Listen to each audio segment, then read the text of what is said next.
What's up, y'all? Kofi Kingston here, and I would love to have a drink with Wrestling on the Rocks, depending on what that drink is, preferably non-alcoholic, you know? How's it going? I'm Kelly Warrior Shayna. Soda. I would love to have a drink with Wrestling on the Rocks. Maple syrup. Fella. I would never have a drink with Wrestling on the Rocks.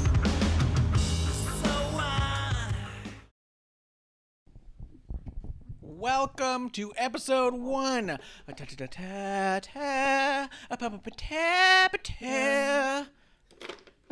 right. That is right. Episode 1 happens to fall on May the 4th. Be with you. And we are with you, and you're with us. We're your drinking buddies, your wrestling buddies. We are Wrestling on the Rocks at WOTR the show. I am at Ref Marsh. Justin, how are you doing, man? Say hello.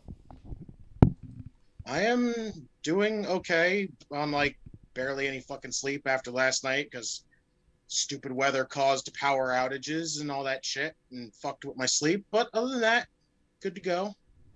You didn't sleep through the power outage? No, I fucking hate when power outages go because they fucking screw up my sleep every time. Yeah, but how did you know if you were sleeping? I woke up in the middle of the night, like 1:30ish. I woke up freaking absolutely dead silent, and I'm like, oh, fucking power went out. Great, fabulous. Oh, do you have like And the then TV just- going and shit usually? Yeah, I run with like a fan on at night just so I have some noise in here, and then nothing was on, nothing, and I just was like, oh well, there goes my fucking sleeping. Yeah, there's that. All right. Well, let's see if we can't drink and get mad about wrestling instead. Let's do it. From the power Always. outage to the powers that be. It's like a weird version of the Force. Yeah, hell yeah, it is. And guys, we do have our Wrestling on the Rocks episode 1 t-shirts on WrestlingOnTheRocks.com's shop. If you just go there, click shop, you can go straight over to it. I don't know if it's worth it to say every where all the hyperlinks go every time. I figure, you know what, I should just start telling people Wrestling on the Rocks is just your one-stop shop for all things rocks. You know what I mean? Because it's got it all. We put the videos, so every time we post, we go live, we post the video on Wrestling on the Rocks. We got the links to the podcast there. We got the links to the shop. We got links to our Twitch. We even tell you how to bundle your Twitch with your Amazon Prime, so you can subscribe to us for free. Buys me a drink, costs you nothing. Twitch Prime, wonderful. But the I and subscribe, the no and notifications. All right. Yeah. So, WrestlingOnTheRocks.com for all of your rocks needs. Get your rocks off on WrestlingOnTheRocks.com. No, don't say that. Don't advertise that way. Get your rocks on. Ooh, get your rocks on because the shirts you got to put on your shirt. Hey, there we go. Yeah. The new slogan for the shirts. Yeah. Get your rocks on. WrestlingOnTheRocks.com/shop. Still doesn't sound good. Yeah. We're rocks heavy here, man. We are rocks heavy. This is why we're never Also, getting a sponsor. We ain't nothing to rocks with. You also just got a new shirt there now. Wait, he's really proud of that one, Yeah. Justin. You gotta give him a minute. Yeah, let it breathe. Nothing to rocks with. Oh yeah. Justin, thank you for coming down in a pinch. I reached out to you, I believe it was a long, long time ago in a galaxy far, far away, if I'm not mistaken, to see if you could do this show today. All right,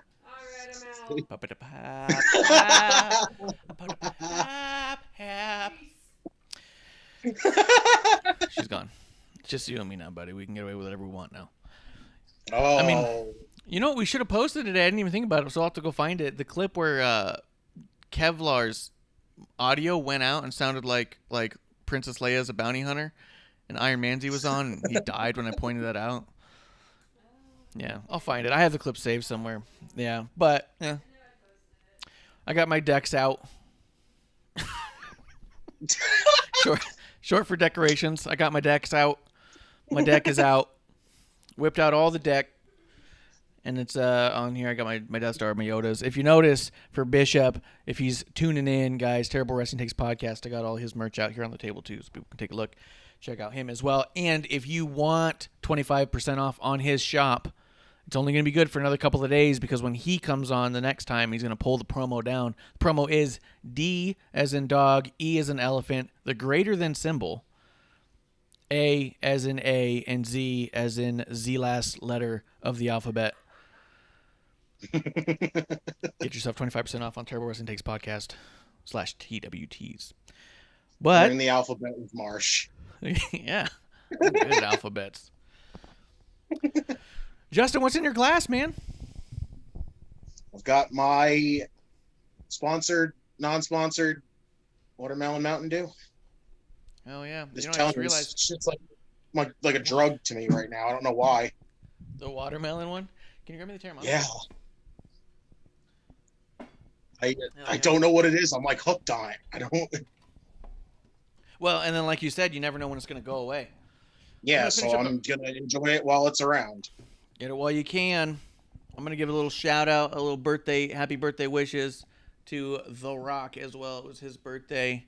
I don't know where to put this. I'll put it right here. It was The Rock's birthday like 2 days ago. Yesterday. Potentially 2 days ago. It was recent. So happy birthday to The Rock. Cheers. And for that, I'm going to go ahead and I'm going to finish off our bottle of Terramana. The Rock's tequila, which is a goddamn delight. I even gave a bottle of it to a friend from work as a gift because he drinks tequila like crazy. And he usually drinks like Padron and stuff. That's usually kind of more his speed. And I was like, well, you got to try this stuff then. And he was very pleased. He was very pleased. So. Whoa. So, Justin, I'm happy you came through, man. Thank you for letting me come on again. What's the hashtag now that we're using for our side of the IWC?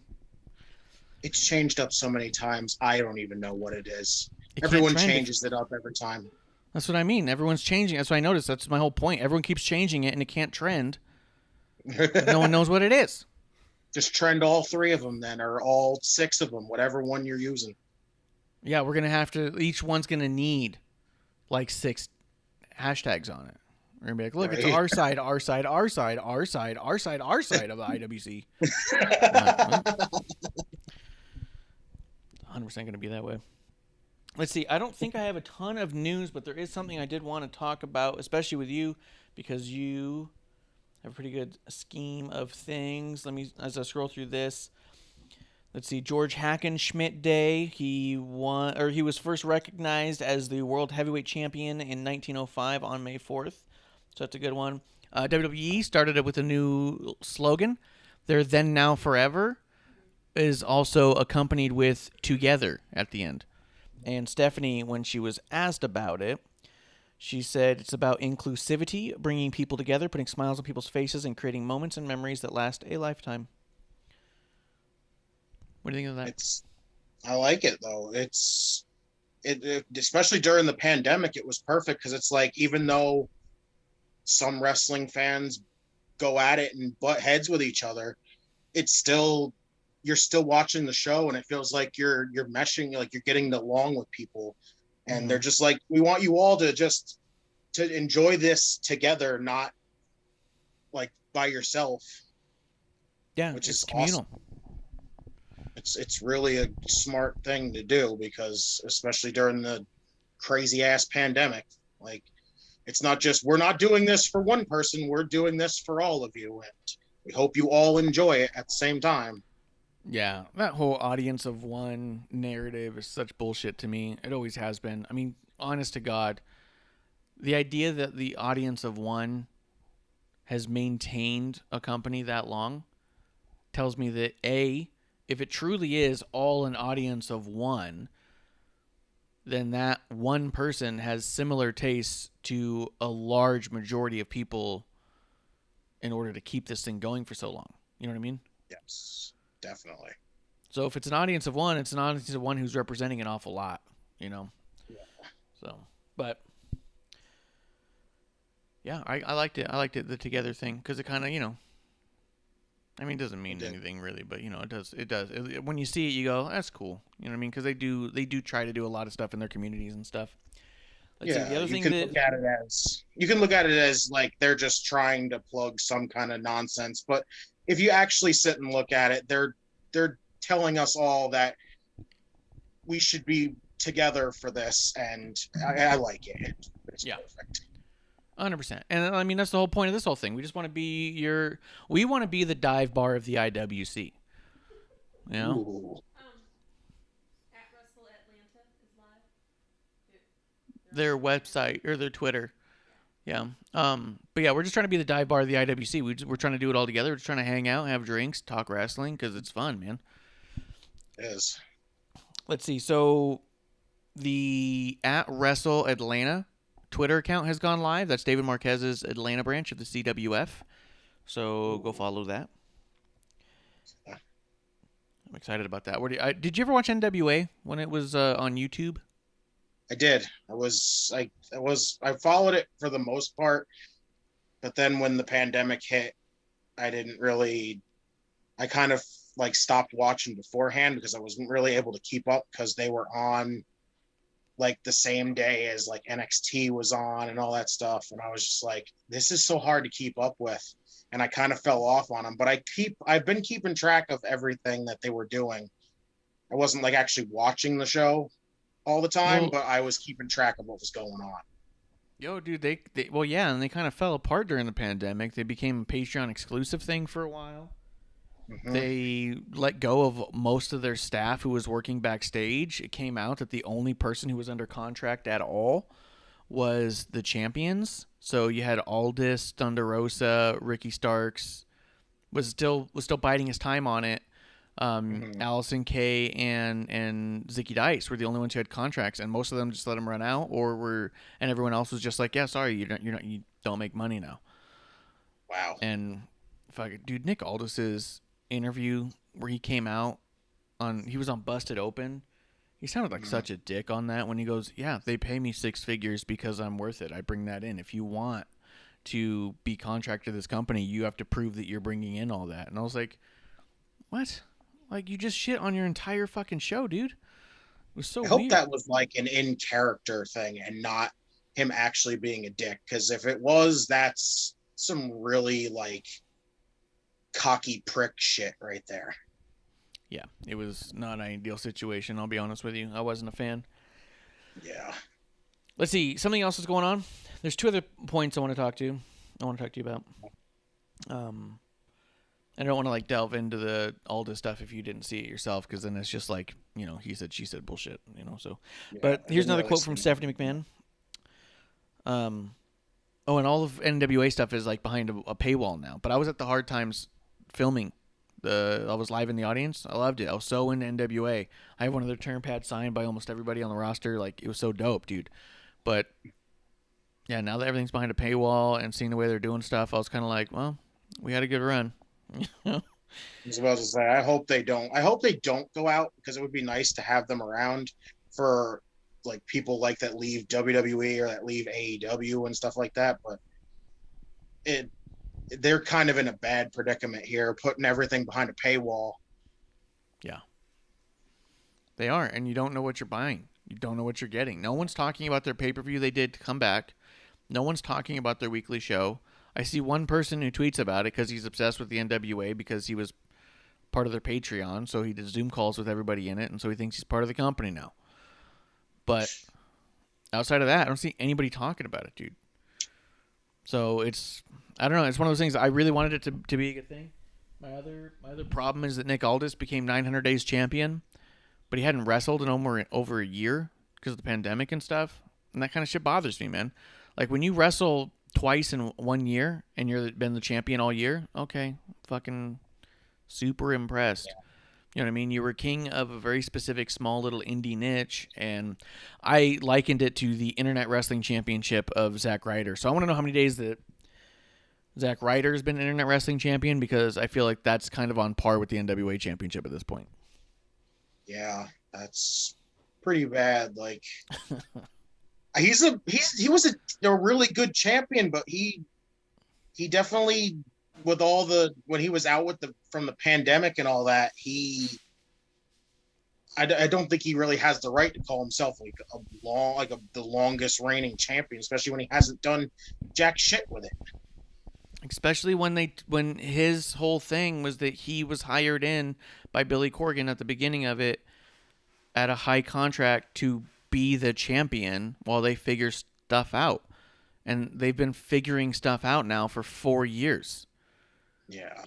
You were brought in to be the champion. You're the only employee of NWA. Like, fucking relax. Like, with this fucking ego about it. No, you're not on par with Harley Race. Harley Race had actual competition out there. They're pretty much past the point of trying to figure stuff out. No, that's the problem, Justin, is they're not past the point of trying to figure stuff out. They're past the point of our patience with it, which is why fucking we're not buying Fight TV. Yeah. Because you've had 4 years to figure it out, and you spent a year off just figuring, I guess we'll just fire everybody and Nick's still the champion. Okay, fuck, I'm impressed. What the fuck do you want? Like, yeah, I don't know, man.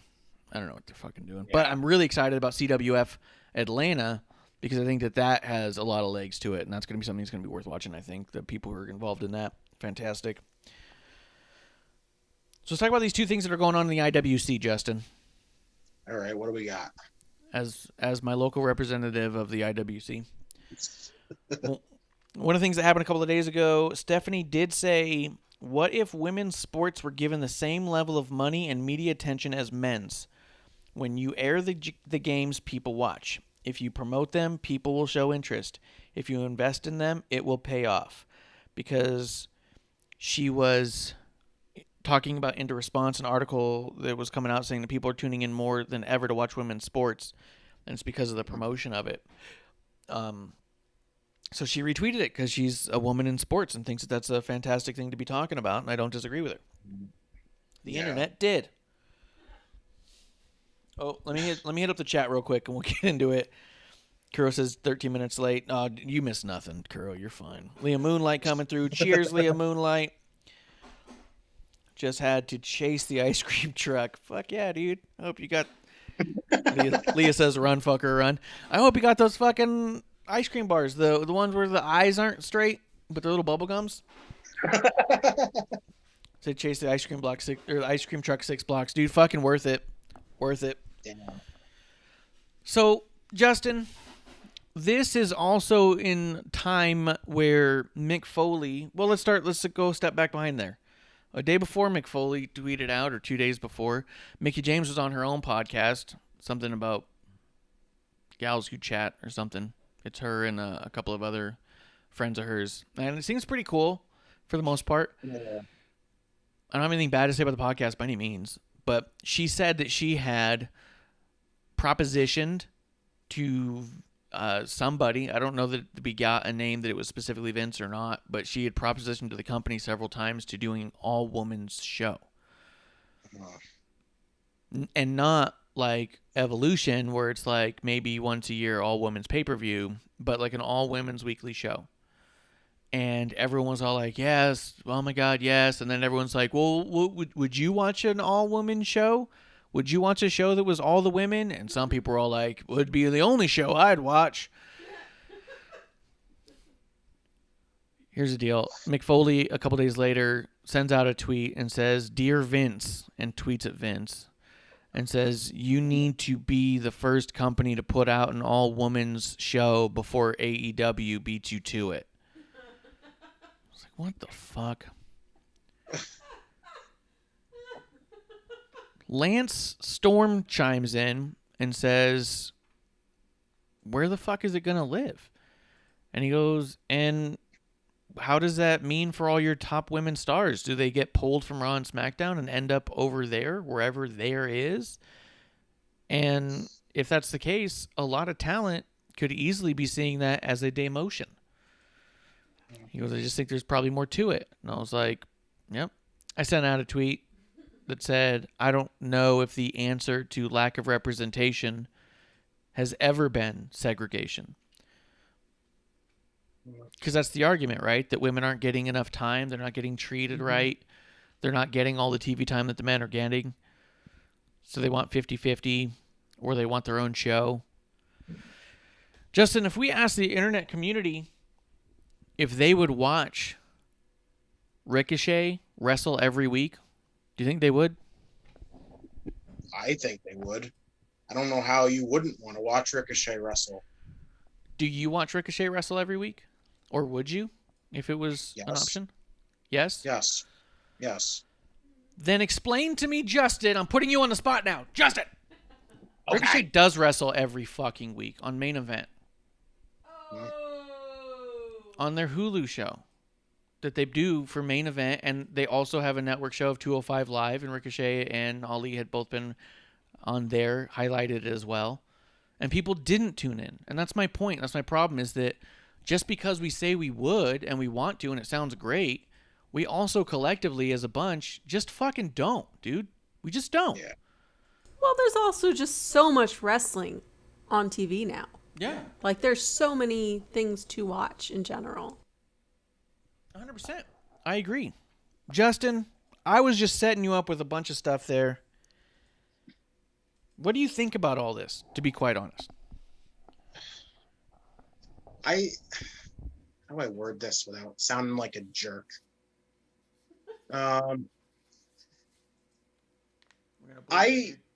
If they put, I wouldn't mind if they did a show, but not like a one night show again, like another Evolution, like kind of like pay-per-view. Yeah. But I couldn't see them doing an entire show like weekly of just the women. It'd be the equivalent of 205 Live-ish and Main Event, and who's really going to stop and put the time into watching the show? That's the thing. It's just, I don't see it working that way. Producer, something you want to say? Yeah, actually, I don't remember if I retweeted this or not, but Shimmer also, retweeted and said, "Hey, we've been around for 12 years or something crazy like that. Like, hey, we're still doing our thing. We're all women." And I mean, I gotta admit, there was a while there where I remember asking Marsh, like, "Oh, do you watch Shimmer?" And I think you were like, "Is that still a thing?" Because what we've seen from them is all the talent that's on the main roster. That's where they started, which is awesome. I love that there are these places where women could safely learn how to wrestle, because that's a thing that we've got these predators out there looking at this new talent. So I'm glad that there are safe places for women to learn. But as far as segregating, yeah, I don't think that's where the evolution should lead. I just think you want the same amount of time, but you also want to be included with the men. Mm-hmm. It's not necessarily that we want to be segregated. And I don't know, that comes from me working in a men's typical historical men's line of work as a mechanic. I can't imagine, there was a time when, when it was only men. Like that, to me, it just seems so bizarre and the opposite of progress. Yeah. Do you think Ronda, Becky, and Charlotte main event WrestleMania if they're on 205 Live every week? Absolutely not. You know what I mean? Let's see what's going on in the chat real quick. We got some people coming through. Jeremy Steven, cheers for coming through. Thanks, man.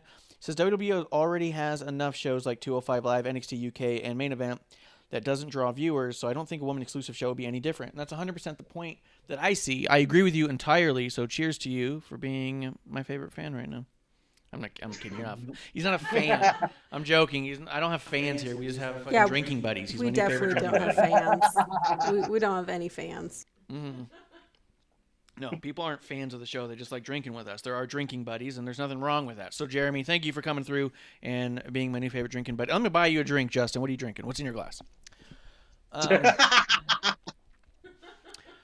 But, yeah, next round's on Jeremy. Just letting you know. That's my point, is we keep doing that. The best wrestling matches all year, I don't know that... If I had to put a top 5 wrestling matches of all year right now so far, 2 of them are immediately coming from NXT UK. But we're not watching NXT UK as a fan base. Yeah. I am, but I know that I'm the minority because I even have to get you to watch it sometimes. Yeah, I forget about it, man. And that's the deal, is that there's a lot of... There's a lot of casual viewers out there. What is the casual viewer going to think if they're watching Raw and SmackDown and they see 0 women and a commercial for a women's exclusive show? Do you think they're going to be like, oh, I guess I can stop watching Monday Night Raw. I'll go watch that. No, that's not going to happen. Yeah, because actually Marsh's family has a lot of casual viewers, and your nieces would never see the women wrestle. That's a good point. If that would be the case. Except for the DVD I gave them of Bailey matches. I definitely did that. I was like, here's I got them the little fan packs. They had little girl toy fan packs that had little action figures that were like more rounded in their shapes and stuff. So it wasn't like jagged, muscly. It was like a little more almost cartoonish looking. There's a woman set out there. If you look it up, I think it's called WWE Superstars, the toy set. And there was a couple of fan packs that came with the DVD as well as like accessories. And there was a Bailey one and a Sasha one I got for them. I did not get them the Charlotte one because there's no fucking need. But Boy. so that means my niece has little Boss time rings, or those ones say legit Boss rings, and like a plastic headband for Bailey, and they'll watch the wrestling. And when the women do it, they jump up and down. My sister sends me videos when they're just freaking out about it. She'll send me little clips of my niece. She'll see it, and as the women are wrestling, she turns around and says, I want to do that someday. And it's all like, she's a baby, and she's probably just saying that. But as her uncle, I'm like, you're goddamn right you will, and I will manage you the whole fucking way. I will teach you not to go back on your word in this family. So Kuro's in the chat saying, here's the issue with women exclusive show, who's producing it, because producer and wrestling have a bad track record, which is interesting because I do follow the company. I follow a lot of the executives on LinkedIn. And they do have a number of women in writing and creative. So I don't know where the disconnect is sometimes when we see the product that we're seeing, but they're there. It's just, yeah, it's not coming through sometimes. Yeah, I also think that sometimes we give them a hard time. You want to know one of the most popular shows on USA right now? What? Temptation Island. Oh my God. Fuck Island is what I call it. That's one of the most popular shows right now, and it's like, That's great. can you watch that and be like, well, half of them are women, so doesn't seem objectifying in that regard, right? At least the dudes are fucking around too, right? Like, no, it's...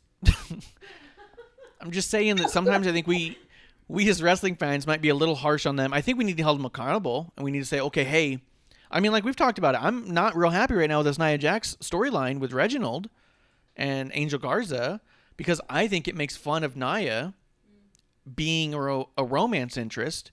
It makes her the butt of the joke. Isn't it funny a guy would like her? Isn't it funny 2 men might fight over her? That's not okay.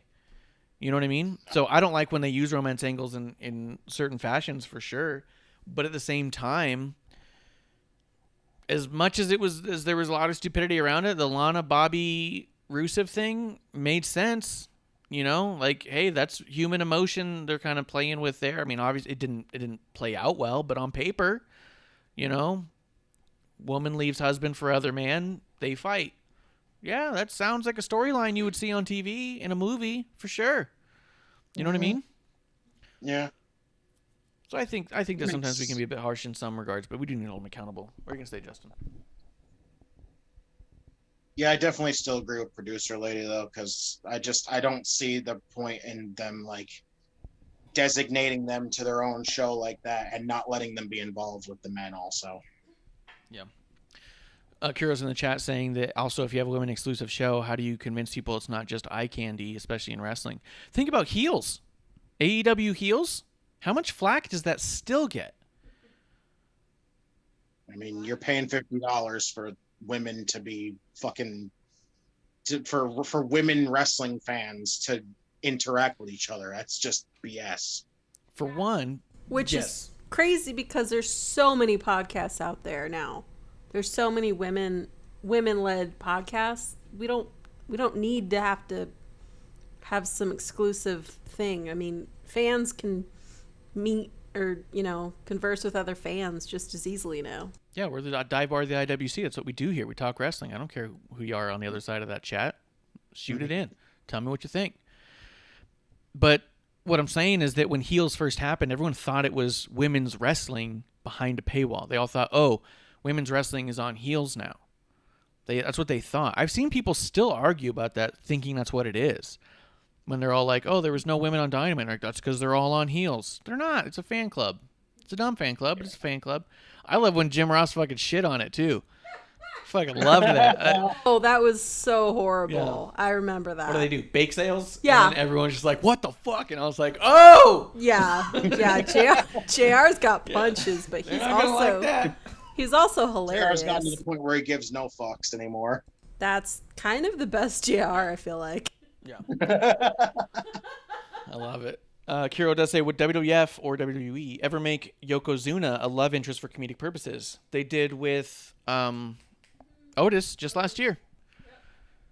He was a love interest with Mandy because it was a joke, and no one took it seriously. And I just don't know that that's necessarily fair to Otis. It didn't pan out the way that I think a lot of people wanted. People loved him, and it was cool, and we all got behind him. But no one's getting behind Nia because Nia's the butt of the joke, and somehow Otis was the hero in the joke. So maybe it's just the way it's shown. I don't know, but I didn't like that. I wasn't a total fan that it was a huge love interest story. But I'm just saying that love interest storylines, I think, do have a place. But we all make snap decisions to say, oh, women and men, love interest, therefore it's horrible, and we don't give it a chance to breathe sometimes. But also there was Mission Pro, which was Thunder Rosa's all women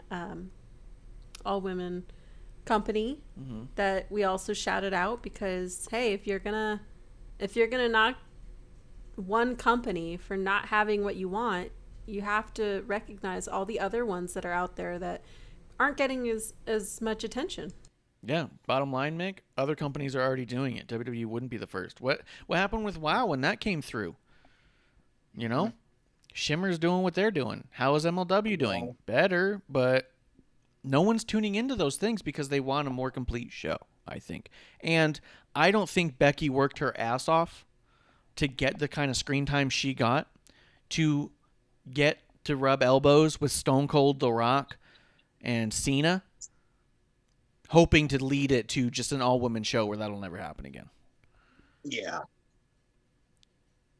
I just don't. I think that it's not viable in a lot of ways. Actually, that was the words they said. Now I think about it. Mickey's response was, it's not viable. She said that's what they told her. And a lot of people said, they don't think the women draw. No, they don't. They didn't say that. They said it's not viable. Viability has to do with the idea of it standing on its own, being isolated. The idea, if they removed the women from Raw and SmackDown, that's them saying they don't need the women on Raw and SmackDown. They, by saying no, are already stating they're too important to the big shows that they can't remove them. They can't risk losing eyes on the women. They want them on the most viewed things. And I don't think that's a bad place to start. Yeah, and as a publicly traded company, they have to think about what is actually viable because there's stockholders, because there's more involved than just the wrestlers. Yeah. Yeah. And I think that's also the point of what Stephanie was saying when she said that this is what happens when you promote women in sports. Wrestling is largely a reflection of what other people are seeing. I had someone text me who was a relatively casual but consistent viewer of WWE, watched all the pay-per-views, and would talk to me about stuff. They would follow them on social media just to see what was going on. Sent me a text literally that said, this is moments after they announced that the main event for WrestleMania for 35 was going to be Ronda, Becky, and Charlotte. And he said, girls are main eventing WrestleMania. I'm never watching wrestling again. And I said, we're happy to see you go. We don't need people like you here. Because if you were watching, if you were paying attention, this is the most fire fucking story in all of wrestling right now. This is the most important story in all of wrestling right now. And if you are dismissive of it because of gender, then yeah, I don't think we need you here. You can go. And I haven't talked to him a lot since then. Yeah. Woo. But those mentalities are out there, you know? And so if sports on whole, if every sport is minimizing women's sports, one of the comparisons that was made on WrestleMania Night 1 and Night 2, there was a terrible comparison, and I thought it was absolutely stupid, but it was out there, was that having the women main event Night 1 and the men Night 2 was like having the WNBA do their tournament, their championship tournament, like the night before the NWA or the NBA's title tournament thing. And I was like, no, it's not. And they're like, no one's going to bother. No one's going to watch. It's not the same. It's not as good. And you're like, what the fuck are you talking about? It's not, those aren't the things, you know?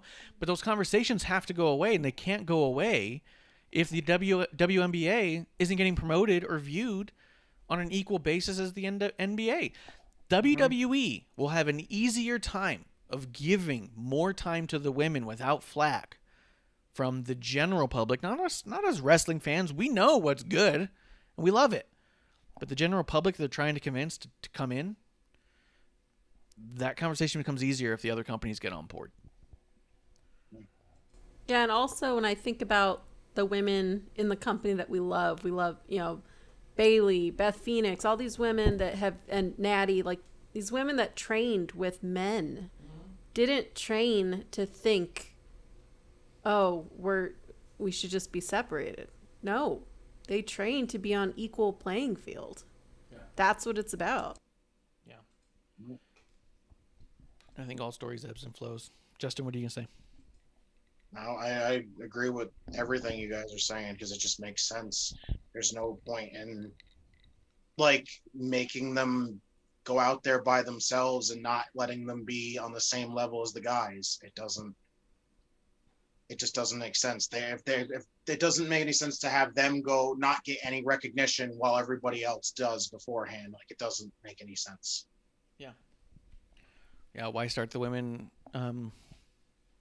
Why start them all over? I don't know. Exactly. Doesn't feel right. Let's see. Kuro is in the chat. He said that he doesn't think anyone's behind Nia because she's an unsafe worker. Look, I'm not saying I like Nia or support Nia. I'm saying the storyline with Reginald, I don't like because it's made her the butt of this joke. And I think that as much as I don't like Nia and I'm not a fan of Nia, I still think her as a person probably deserves better than that. But let's see. Kuro does say, here's a really big issue I see too. Quite a lot of people want women's wrestling pushed, but want men's wrestling to not exist at all or be trashed. I do think that there's a narrative that's similar. Go ahead, Justin. I've seen that. There's been hashtags going around about getting rid of men's wrestling. And there was one going around that said, get rid of women's wrestling. And I'm like, what? So I have not seen that. I have. And I was like, so what? You just don't want wrestling, that means at all. So That's weird.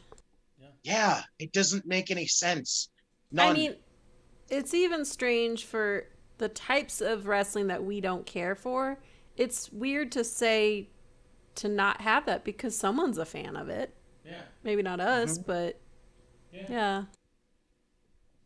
I mean, that's how couples start watching wrestling to begin with. The guys are all like, no, trust me, she's a good wrestler. And the women are like, yeah, my ass. I'm going to watch this. And then they watch it and they go, well, this guy looks really wet. Like, actually, I like that. That's what Kevlar and his wife when they were watching, and I forget who it was that Kevlar was drooling over. Oh, I want to see her. I just looked at him and I was like, you realize that all the men are completely chiseled and wearing like basically their underwear. Yeah. Like she's gonna get as much as much of the guys as you are of this person. Yeah. Yeah, absolutely. So, I mean, hey, it becomes a couple's thing because you get to inadvertently drool over people and get back to what you guys were doing to begin with. And fantastic stories and athleticism. It's fantastic. So it makes wrestling so good is you get all of it in every show. Every show should have some of all of it. It's a variety show. We've talked about it before, even with Raw. There's chunks of time that I'm watching Raw and just go, yeah, this isn't for me. But somebody out there loves this. And that's what kind of the heart and soul of this whole show has always been, is trying to get people on who disagree with me more than agree with me to further prove that we both love, or in some case, all three of us love with a passion, this industry, and all have completely separate tastes. And here we all are as friends enjoying it on whole and saying, yep, this segment wasn't mine. Or even watching a segment and going like, I know I don't like it, but Kevlar's going to love it, so I'm glad it's happening. Like AEW. I had to stop watching it full stop, dude. I don't like it. I can't stand it. But I know some people who are hardcore AEW fans, and I'm really happy it's out there for them, because then we get to talk about wrestling in general, and usually it ends up talking about wrestling of the old days and stuff, which is really fun. I don't want people to not like wrestling. I just don't want you to tell me I have to like yours. Kuro's in the chat, and he says Natty versus Bobby Lashley, which made me think of when Sasha had an actual match against Reginald, and that created a lot of controversy. We loved it because it was different and it was good. I thought it was really good, and some people still don't want to see that.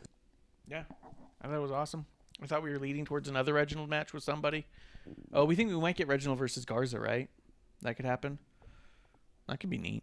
I'd be all right with that. But yeah, Kuro's also saying they need to just stop writing stuff based off of what somebody looks like when they're naked. And, you know, I get that too. But yeah, I just don't think that isolating the women to 205 Live of women is the answer, because at the end of the day, everyone is in the IWCs consistently said, oh, we love the cruiserweights. Oh, they don't. Well, how come we haven't seen Ricochet in 4 weeks? Because you're not watching the show that he's on, is what it is.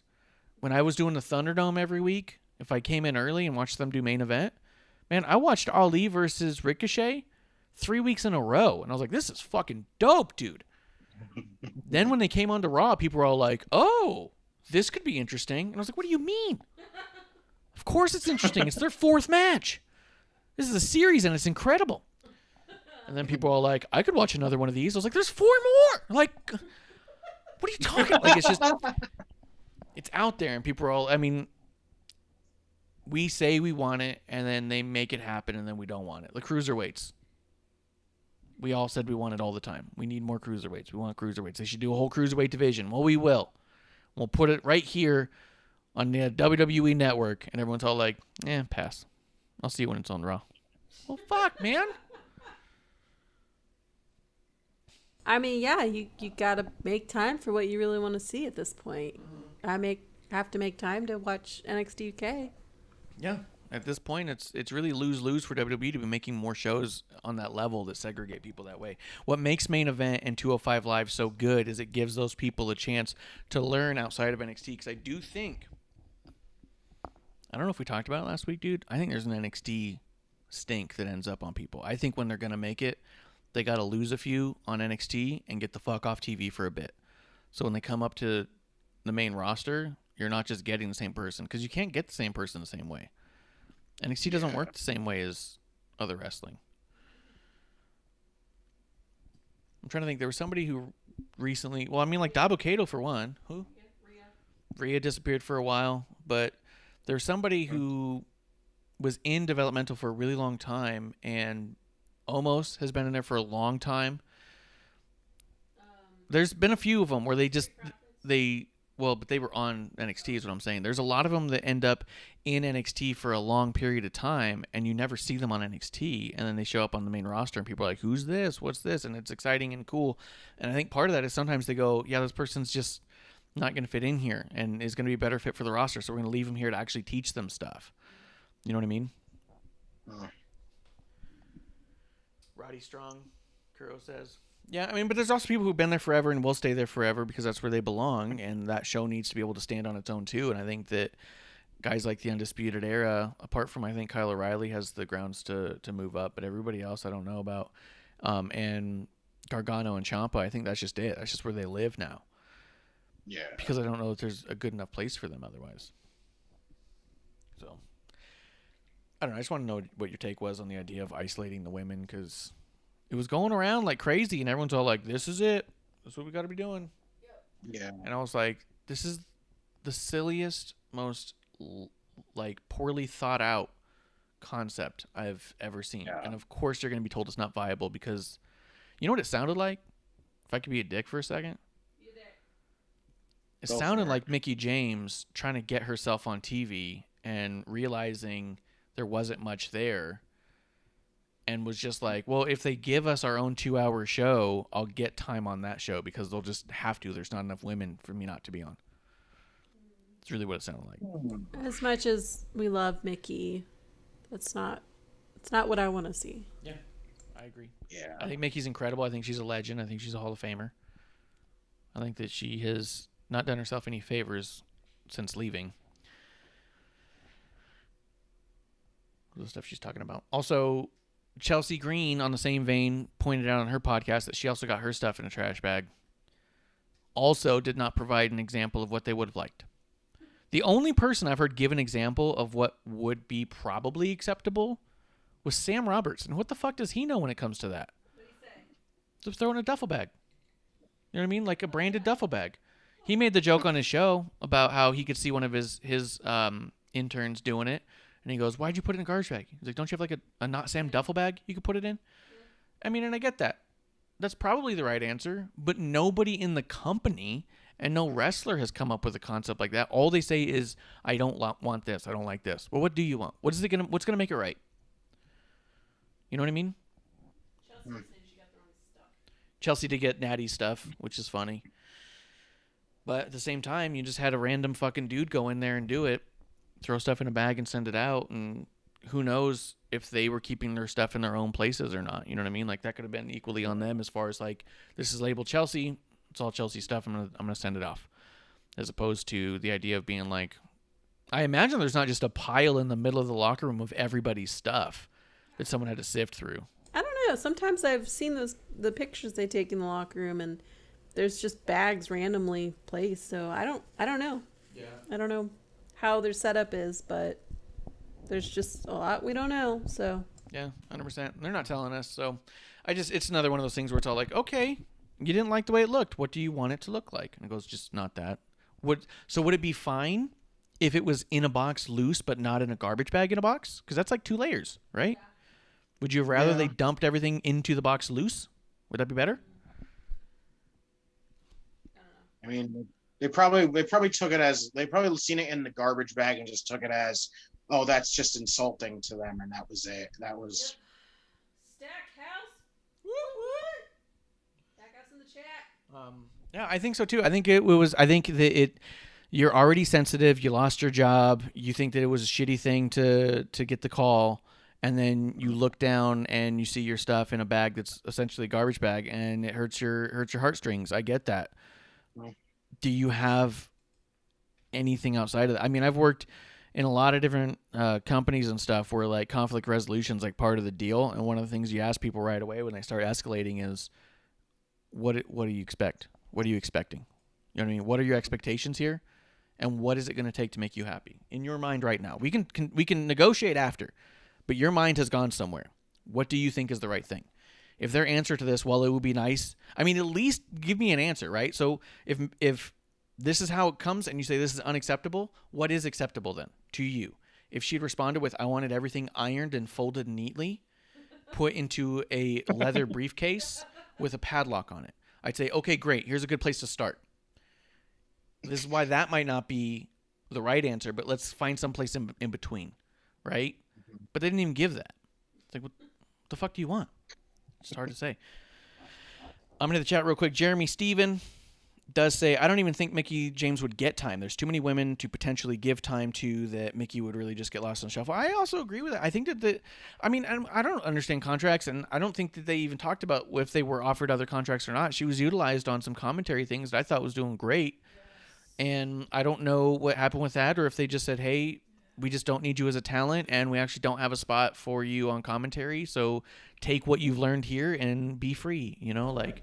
Although personally, I just as a side note, I would love to see more women commentary. I just think, Beth Phoenix is awesome. And after Renee left, I feel like we really don't have anyone to fill those shoes. And I would have loved if Mickie could have filled that. But who knows if she wanted that, if that was available. There's a lot we don't know. But that's something I would really hope that they have in their sights. And we have no idea. Stackhouse says you thought that stuff. Go ahead. What was that? I said she could have fit well in commentary when we saw her doing the guest commentary for the what was that? I think it was Takeover, the pre-show. When she was doing that, she was pretty good. Even if she wasn't wrestling, she would have been perfect in commentary. It wouldn't be bad to have more women commentators. 100%. And she was on Main Event for a couple of weeks in a row. She got like back-to-back injuries too. So I think there's also part of it that, I mean, there's probably a lot more to it than we think, right? Because that's another thing. I mean, we'll get to it in a bit, I guess, actually. But yeah, Stackhouse does say he thinks that stuff got blown way out of proportion. I agree too. I think that it got blown way out of proportion. And I think that no one was trying to resolve anything. And her bullshit apology response of like, I wasn't trying to get someone fired. Then what were you trying to get done? You never said what you wanted. You wanted everyone to point and scream and say, this isn't right. And you gave nothing for the company, but you've turned it into a PR issue. They have to make a PR decision. What do you think they're going to do? If you had texted or called anyone inside the company and said, this is what it got and how it made me feel, then maybe there could have been a reprimand. Maybe there could have been another way about it where someone wouldn't have lost their job. I'm not defending the idea that Mark Carrano needs to keep his job. Don't know shit about the guy. Heard a lot of negative things about him. Maybe he needed to get fired regardless. Maybe this was their ticket out. Maybe like, fucking finally, this is something we can latch on to. Maybe. I heard one theory. I thought it was amazing. I said, what if the Mickie James shit's all the work? What if they just desperately needed to get rid of Carrano and they couldn't get anything? So they said, hey, Mickie, your shit's going to show up. It's going to show up in a garbage bag. Throw a fucking hissy fit online. We'll address it. Other people said they got it too. Yeah, do it to everybody. Otherwise, it's too obvious, right? Okay. So then say, oh, that's just how the guy runs shop, right? Everyone's getting their shit in garbage bags. But nobody knew about it because it's been happening for a long time. Mickie, blow it up. Make sure people know about it. Then we can do something with that. I love that theory. I don't know if it's true. I don't know shit. I know I like having drinks with you guys. That's why we're journalists. So it makes me a wrestling journalist.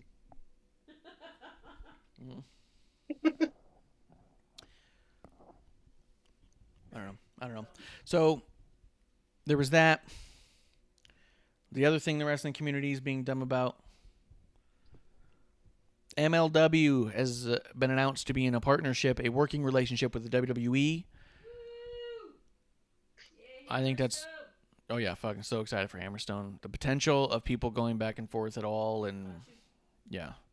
Fatu, Hammerstone. We got some options there. But this was fucking released by Inside the Ropes. This is this new magazine that's online. They're just trying to put themselves out there as like a real journalistic thing, and we're real journalism and we got high integrity, and they're trying to bring back the old days of integrity in wrestling journalism.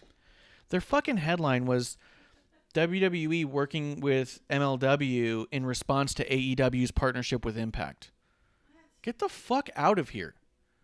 Get your head out of your ass. You made that up. You made that up. And you look like an idiot. Stackhouse in the chat saying, I told you Hammerstone would be in WWE. LOL. Hell yeah, he did. Stackhouse giving a call out. I was rocking my Stackhouse shirt, smoking a cigar the other day. I posted a picture of it just to give Stackhouse some love. He's my favorite OK wrestler. He's our Oklahoma celebrity wrestler. Yeah, he's out in Oklahoma. I made him a shirt that said Stackhouse is okay for Oklahoma. It's so funny to me. It still makes me giggle when I see him wear it. I love it. I didn't hear about that. But yeah, so that's what they were saying. In response to AEW working with Impact. Justin, you been watching wrestling a long time or not a long time? I've been watching for a long time. 20 plus years. Hell yeah, dude. So you remember when WWE was working with ECW? Yes. Do you remember when they were working with Smoky Mountain Wrestling? Jim Cornette showed over? No, that I never knew about until like people started bringing it up more often, and then I was like, okay. Yeah, they did. He worked with Smoky Mountain. They did a whole thing where he brought over, I believe it was the Heavenly Bodies with Smoky Mountain Wrestling to do a little spot, and Jim Cornette showed up in a neck brace because of an angle he was doing in Smoky Mountain, and they wanted him to do like Regis and Kathy Lee, and he was going to be managing Yokozuna. Part of getting him to do the Yokozuna thing was allowing him to bring over the Heavenly Bodies, and when they asked him to do it, he's like, all right, well, I'm wearing a neck brace. And they're like, no, don't wear your neck brace. And he goes, I'm not fucking ruining my angle. I'm wearing my neck brace. And he did. And it's awesome. There's Regis and Kathy Lee, and he's there with it. So they work with Smoky Mountain. They worked with ECW. They worked with NWA. There was a while they brought in the NWA World Titles. The first time I think Jeff Jarrett ever showed up on WWE was with the NWA title because he was crowned their NWA champion. Actually, I think for that event. He wasn't previous to that. But they worked with NWA. They worked with OVW, obviously, famously. They worked with Memphis Wrestling. The Rock will tell you his first match was in Memphis because they were working with the Memphis territory, training people down there. They worked with it's not, was it NJPW or the other big company in Japan? They worked with one of the companies in Japan. They worked with AAA. They've had working relationships with fucking companies for fucking 50 years. This is one of the things they do. Evolve most famously recently. They ended up, Evolve went bankrupt, so they WWE bought them out. Well, now they don't got to fucking Evolve anymore. Plus, I think they're working with Progress also, which is another, I think, UK related company, and they work with ICW, which I'm pretty sure, because why does ICW get shown on the network and Progress gets shown and Evolve gets shown, and so it shows you they do work with other companies. It's just we don't actually like get to see it often, so that's why people go, oh, they don't work with anybody. Yeah, they don't make it their big storyline and have their big, they don't have Roman go around and take the Evolve Championship and bring it back. You know what I mean? This isn't in response to AEW. This is in response to how they've always done business, and Evolve going out of business. They need another company, and you know what, it's fucking badass they chose MLW, dude. I think it's awesome. Very underrated company, and they deserve that kind of recognition. That's why the Vice deal to me was perfect for them. Mm-hmm. Is that Marquez related? No. I don't believe Marquez is related to them. I think he works with those people. And I don't mean like those people as in that company or anything like that. I mean, like, I think the people who work for MLW are people he has worked with in the past and has a relationship. Like, I don't think that it would be a surprise to see Hammerstone show up on any CWF promotion, right? But the idea of WWE getting people ready to get on TV and stuff, and beforehand they show up in MLW and do a run with Davey Boy Smith Jr. or Hammerstone, you know, like, it could be fucking cool. There was a while there where MJF was on both MLW and AEW. Until Tony put a stop to that because he didn't want him to and went back on his word. Then they wrote him off TV, remember? With Mance Warner. Yeah, 100%. And that was the whole thing, too, with Tony going back on his word and everyone just being like, yeah, but you know, it makes sense when he does it. And fuck, man, relax. Everyone's just doing business, right?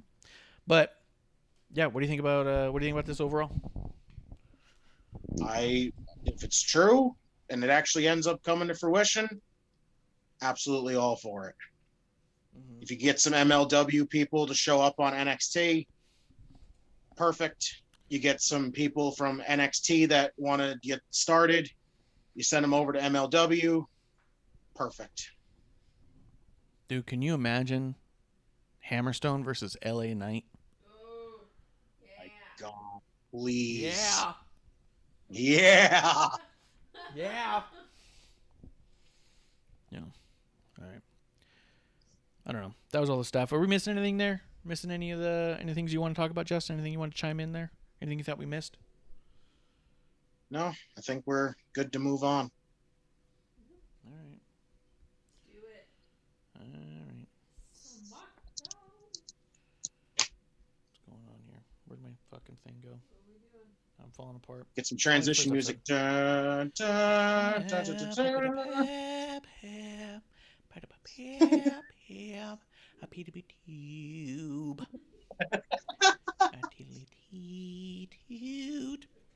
All right. You want to talk SmackDown? Let's do it. SmackDown Live opens up with Bianca Belair. What? Shouldn't she be on YouTube or something on her own show? What is she doing on our men's show? That's what it sounds like to me when the IWC says put the women on their own show. So SmackDown's your men's show now? What the hell? This is a man's show. That's what you guys sound like to me. It's my impression of the IWC.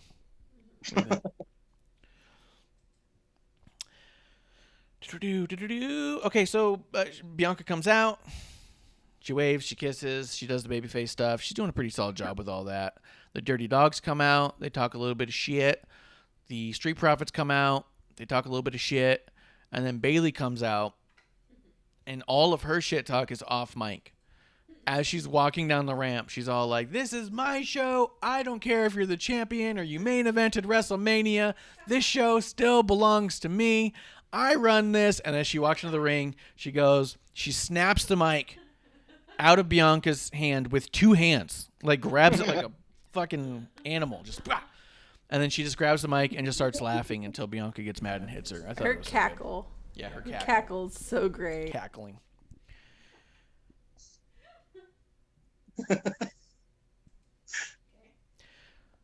I'm seeing some people, because I'm looking at like responses to the whole thing too as it kind of goes, and yeah, someone's talking an idiot thing where they're like, "Oh, and then after the break they come back to a 3-on-3 tag match," and like, "And how did we know this was gonna happen? Because we've watched wrestling, and that's just how it goes." No, because they fucking announced the match a while ago. This wasn't an angle to get a match. These were people coming out for their match who wanted to talk shit before it. Where are you fucking lost, dude? Not everything's a fucking angle. Not everything's a fucking storyline. This is sports entertainment. Sometimes you book matches because two people are going to have a fucking fight because it's a fight show where fights happen. And sometimes there's story that drives that makes bigger fights happen later. Imagine that. Oh my God. You're telling me these people had a fight and they were all ready to fight? What? Yes, I'm telling you that. You're telling me they were ready to fight and they wanted to talk shit to get the other person upset? How does that doesn't what do you mean? How could that ever happen? Yep. I'm sorry, Justin. I've got That's great. Justin, what do you think about this opening segment? And you can even go into the match. I thought it was fine. It's just I do wish they had kind of kept Bayley and Bianca away from each other for a little while, but you know what? They've already gone at it enough, so fuck it. I thought it was good. It got the Street Profits another tag title match. That's my one gripe. It's pretty much given them another title match after they lost the week before and should have been in the back of the line, but now they've just immediately earned another tag title match. Potentially, yeah. I mean, and this all really stems from Street Profits and Dirty Dogs having heat in general. I think they've done a good job, actually, over the past several months of keeping animosity between Street Profits and Dirty Dogs and having minimal contact. They've actually done a pretty decent job at that. And then last week, they're having a bit of a spat, and Bayley splits them up so she can talk her shit on Bianca, and that's when Montez sticks his nose where it doesn't fucking belong, dude. Leave her alone. Stay away. And then calls fucking Bianca like a snitch. Just kidding. That's fine. Calls Bianca and fucking has her come down here and get face-to-face with Bayley. So that gives heat with the Street Profits and Bayley. It's Bayley being like, fuck that guy. He's a dick. Fucking ratted me out. Called Bianca. Just won't let me talk and let her watch. And then, she's obviously healing around, so she's friends with Dolph and Rude, and they're like, yeah, we don't like them either. Let's all beat the shit out of all of them. Yeah, it sounds fun. You know what I mean? Let's go see if we can make that match happen. Yeah, the story was 2 weeks ago, you dumbasses. This was a fucking argument before a fight that was already planned. Idiots. I'll tell you my problem with the match. Bianca whips Rude in the back with her hair. And the whip was really light, barely connected, didn't make a noise, and it was unnecessary.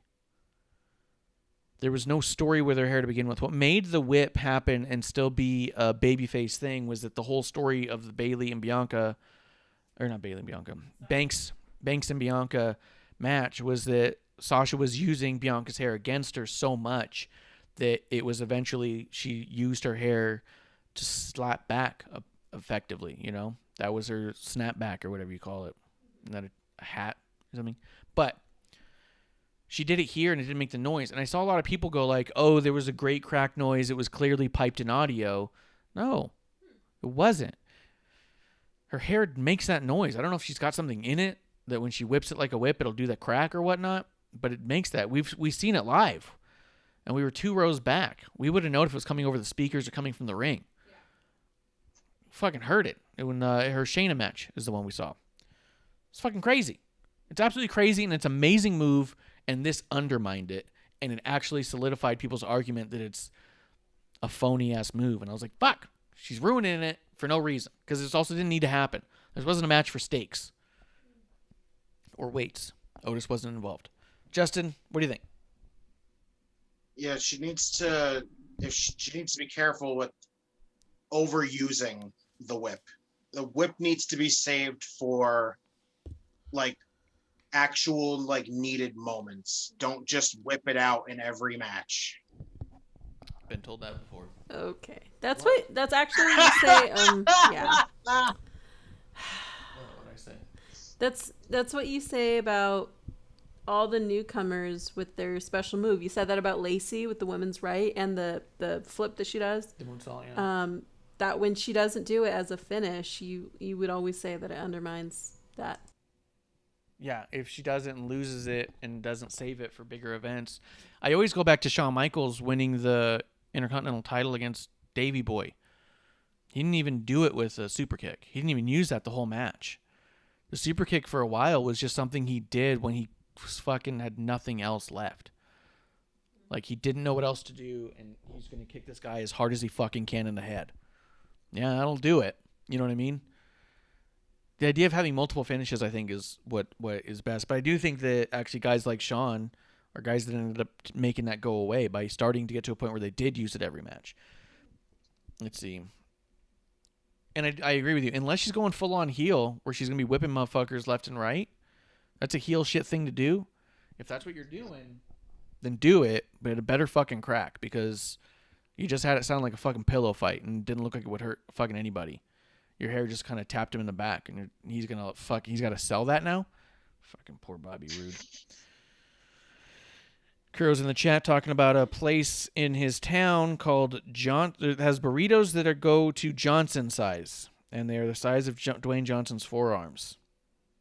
I venture to guess it's not his forearm. Called Johnson size. Sells burritos in a size called Johnson size, yeah. And I don't think that they modeled it after his forearm, but I do think it was modeled after him. Okay. You know what I mean? The people's burrito. The people's burrito. The most electrifying burrito in food. Yeah, in food trucks today. So, I don't know. I did like the match, though, overall. I just didn't like that finish. Let's see. After that, we had... What's there anything else you want to throw in there? But we had Natalia and Tamina versus Nia and Shayna Baszler. Yo, they're going on about making sure Shayna and Nia don't look good and need Reginald. Yeah, this really isn't hyping up Shayna as this badass that we know her as. Yeah. It's bugging me, because I really thought she was going to come in and just, I mean, come on, she's crazy. She bit Becky, and now you have her being this like goofball with Nia. It's just really disappointing. Yeah, she bit Nikki. Her whole like she doesn't want to work with Nia, but then she wants to work with Nia thing. It just doesn't make any sense. None. I don't get it, and I don't like it how Reginald is saving the day every fucking match now. Yeah. Of all people who need to be saved by a man, I don't think it's Shayna and Nia. You know what I mean? Yeah. If we thought that Ellsworth helping Carmella was the shits at the time, this is like way worse. At least Carmella was a fucking goofy heel who couldn't get the job done otherwise. You just put two murderers together. Literally, their stories are Shayna bit the back of Becky's neck right off and then broke everyone's arm in the Elimination Chamber, so there was no one left for Becky to face at Mania but Shayna. And now she can't win a match without the help of literally someone from Cirque du Soleil flipping and distracting the referee. Nia's whole story at this point is that she injures people. I think half of it's a work. I think half of it's not. I'm going to be honest with you. I think sometimes they lean into that for story. I think they did with Mandy and Dana. I don't think they were both actually hurt. But that's part of the story, is that she's so violent. She hurts people. But she needs Reginald to save the day. And why the fuck is Reginald wearing bootleg Nia shirts, dude? The shirts he wear aren't even sold on their shop. It's like a fucking screen print of a picture of the two of them that he's gotten made at a mall. He's probably got a matching mug. Yep.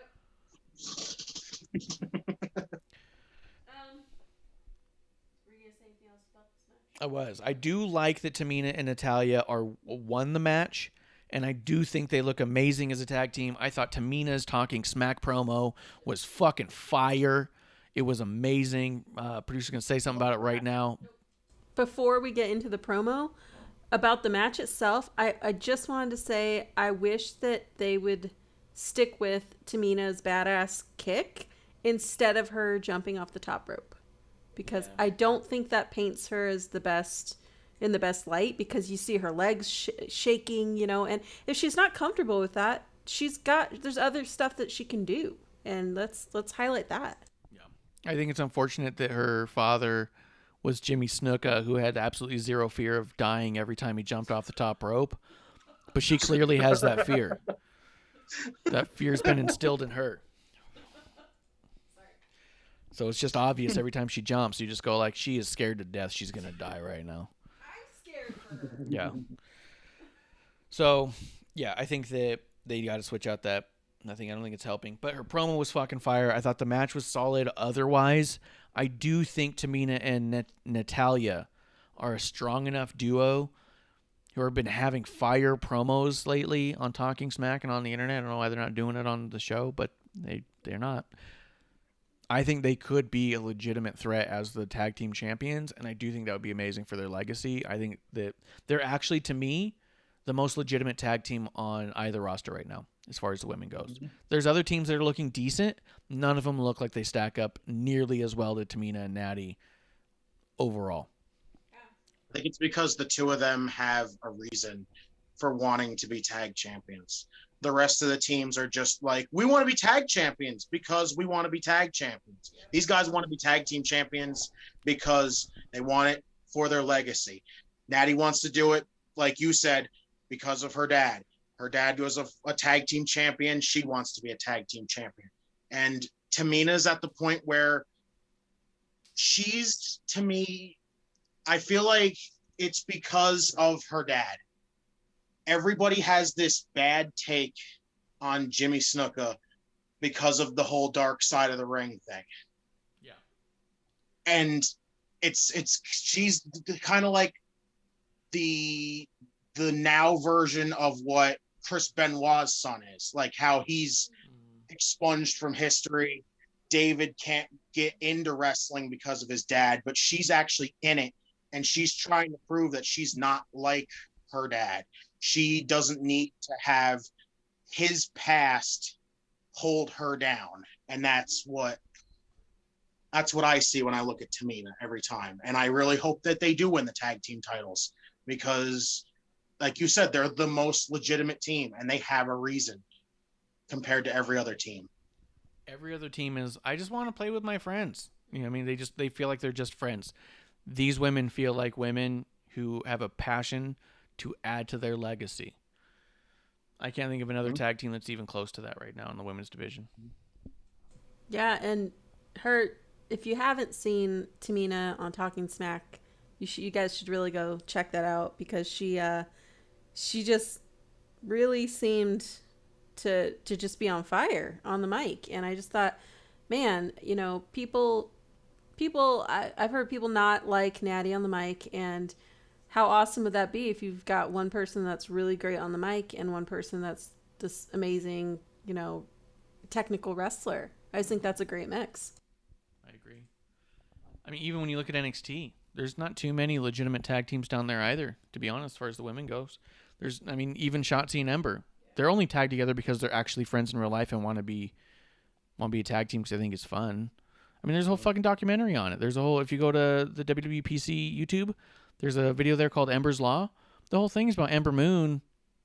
I mean, as nicely as I can say it, if you scope out and look at the story is she did well in NXT, went to Raw, couldn't figure out how to make it, and just wanted to go back to NXT where she could feel comfortable and do what she wanted again because Raw was too hard. Wow. So it was too hard. So she goes back to NXT, and she doesn't know what she's doing there either all of a sudden, but she makes friends with Shotzi, and Shotzi makes her feel good, so she just wants to be around Shotzi all the time, so they become a tag team. It's kind of the story, man. I mean, she tells it much better.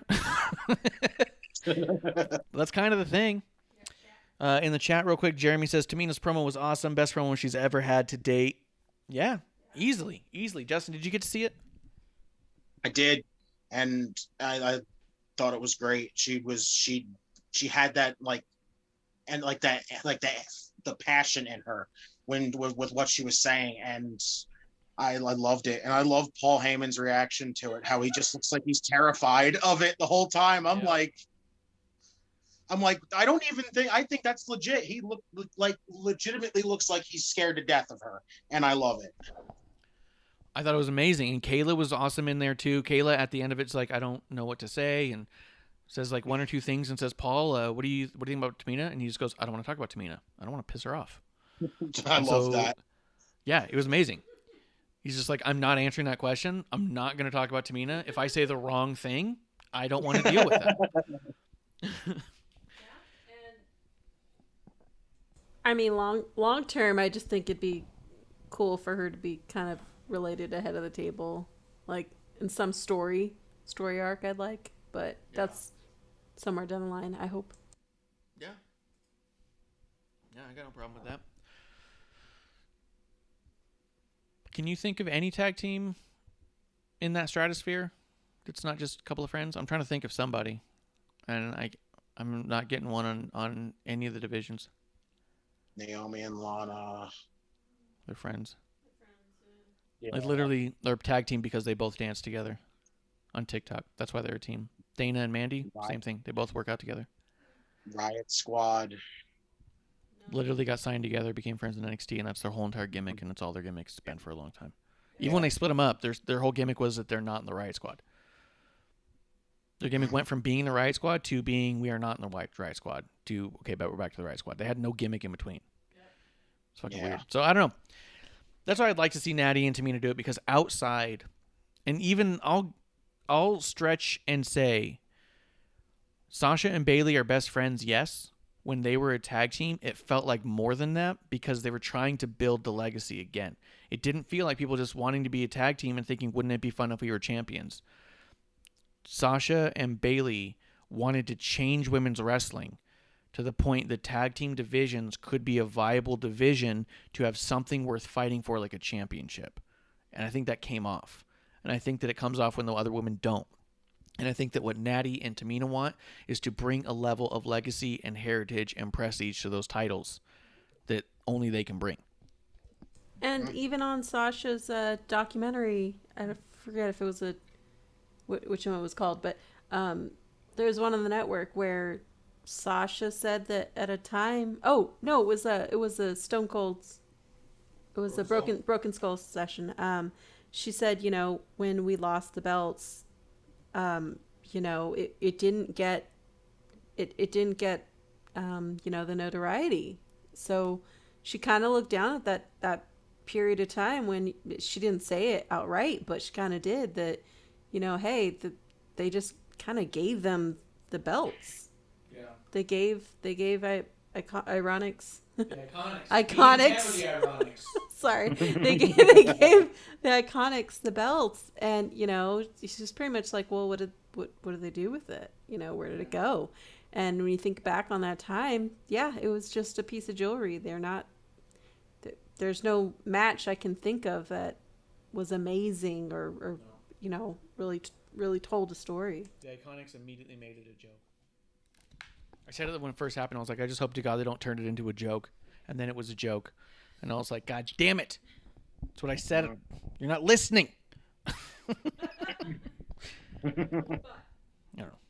Sorry, I don't mean to go off on a tangent like that about the women's tag team division. I just think that it deserves Tamina and Natalia. So, sorry, Justin. No, I agree with you. I really do. I just don't. And like I wasn't these the people... biggest. Go ahead. I wasn't the biggest Natty and Tamina fan, but they've gotten me to where I want them to be tag champions. They deserve it more than most teams because just of how dedicated they are to wanting and the reasoning why they want to be champions. Yeah, I agree. Let's see. I'm trying to see if there's any like backstage segments that we're missing here on it. 'Cause I'm not seeing them. We did have Intercontinental Championship match, Biggie versus Apollo Crews. Oh, this was the episode 2 that kept cutting away to who do you think's going to win the main event? Who do you think's going to win the main event? And it would cut to like Booker T and Shinsuke and all that. And those were cool little segments. And I thought it was a cool way to keep the story going on, just know that it's Roman versus Daniel Bryan, and Daniel Bryan might have to leave SmackDown if that's the loss. So it was a cool way to keep that narrative going throughout the show. What do you think of it? I thought it was good. I liked it. The fact that they were just trying to they were just keeping everything going. Just, who do you think's going to win the championship? Who is Roman going to retain? Bryan going to win it? Just, it worked. Yeah. What did you think about commentary, Justin? I love Pat McAfee on commentary. I really do. Especially during that main event when he call he had when Roman came out. Perfect. I loved it.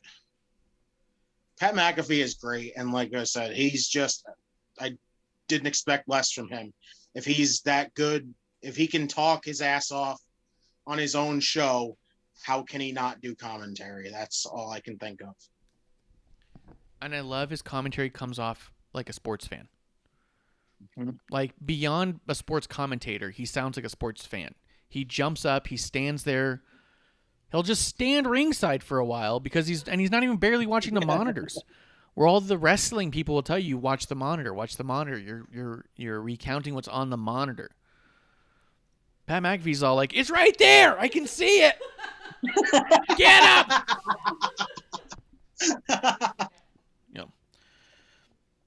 Jeremy does say real quick before we talk about that, I've never been into Natty and Tamina, but their story and their passion since becoming a tag team has changed that. 100%, dude. And I love that you guys are noticing that you're seeing that. Because I think a lot of people who were static on Natty and Tamina, and I think that there's a lot of reasons why you could be, and I'm not going to argue on why you should or shouldn't have been a fan for longer or anything like that. I'm glad that people are starting to see that. Their work, their passion, their ability to push their story and, who they are. I'm glad people are starting to see that shine through because I still see people who are just all like, nope, don't like them, boring. Oh, I see Natty, I turn it off. And I'm like, you aren't watching. You've decided before you've turned on the segment if it's going to be a good one or not. You're not allowing yourself to enjoy the show. And that's a problem. They're actually giving you a reason to root for them. Yes, 100%. This is where they had the Aleister Black promo where he was talking about his dad. He was talking about the people who were trying to go for the facade, their path to happiness and success, basically a brooding high schooler, and then getting in the car with his dad and driving away kind of a deal. What do you think about this Aleister Black storyline as we're going? Again, I don't know what it is, but I love it. I'm just interested to see where it's going. The stories are just... I'm an Aleister Black fan. I watch I've been since NXT. It doesn't matter what he does. I'm just sitting there and I'm like, got me interested. And now he's doing this weird, he's reading dark cult stories and stuff like that. And I'm like, all right, well, now I'm definitely interested. It looks like we're about to get a darker version of Aleister Black, which is really interesting to me. I think what we're finally getting is an Aleister Black with any kind of purpose or any sense of backstory, right? Because before, you've been interested in Aleister strictly because he looked different than everybody else. He moved different than everybody else. His entrance, his flips, his sitting in the ring, the fact that Corey Graves would say that he kicked people's heads off back in Amsterdam or some shit. You were interested for very face level things, I think. And I don't think that's wrong, but I think that's why he works in NXT, because I think the NXT audience sees something and judges it by looking at it.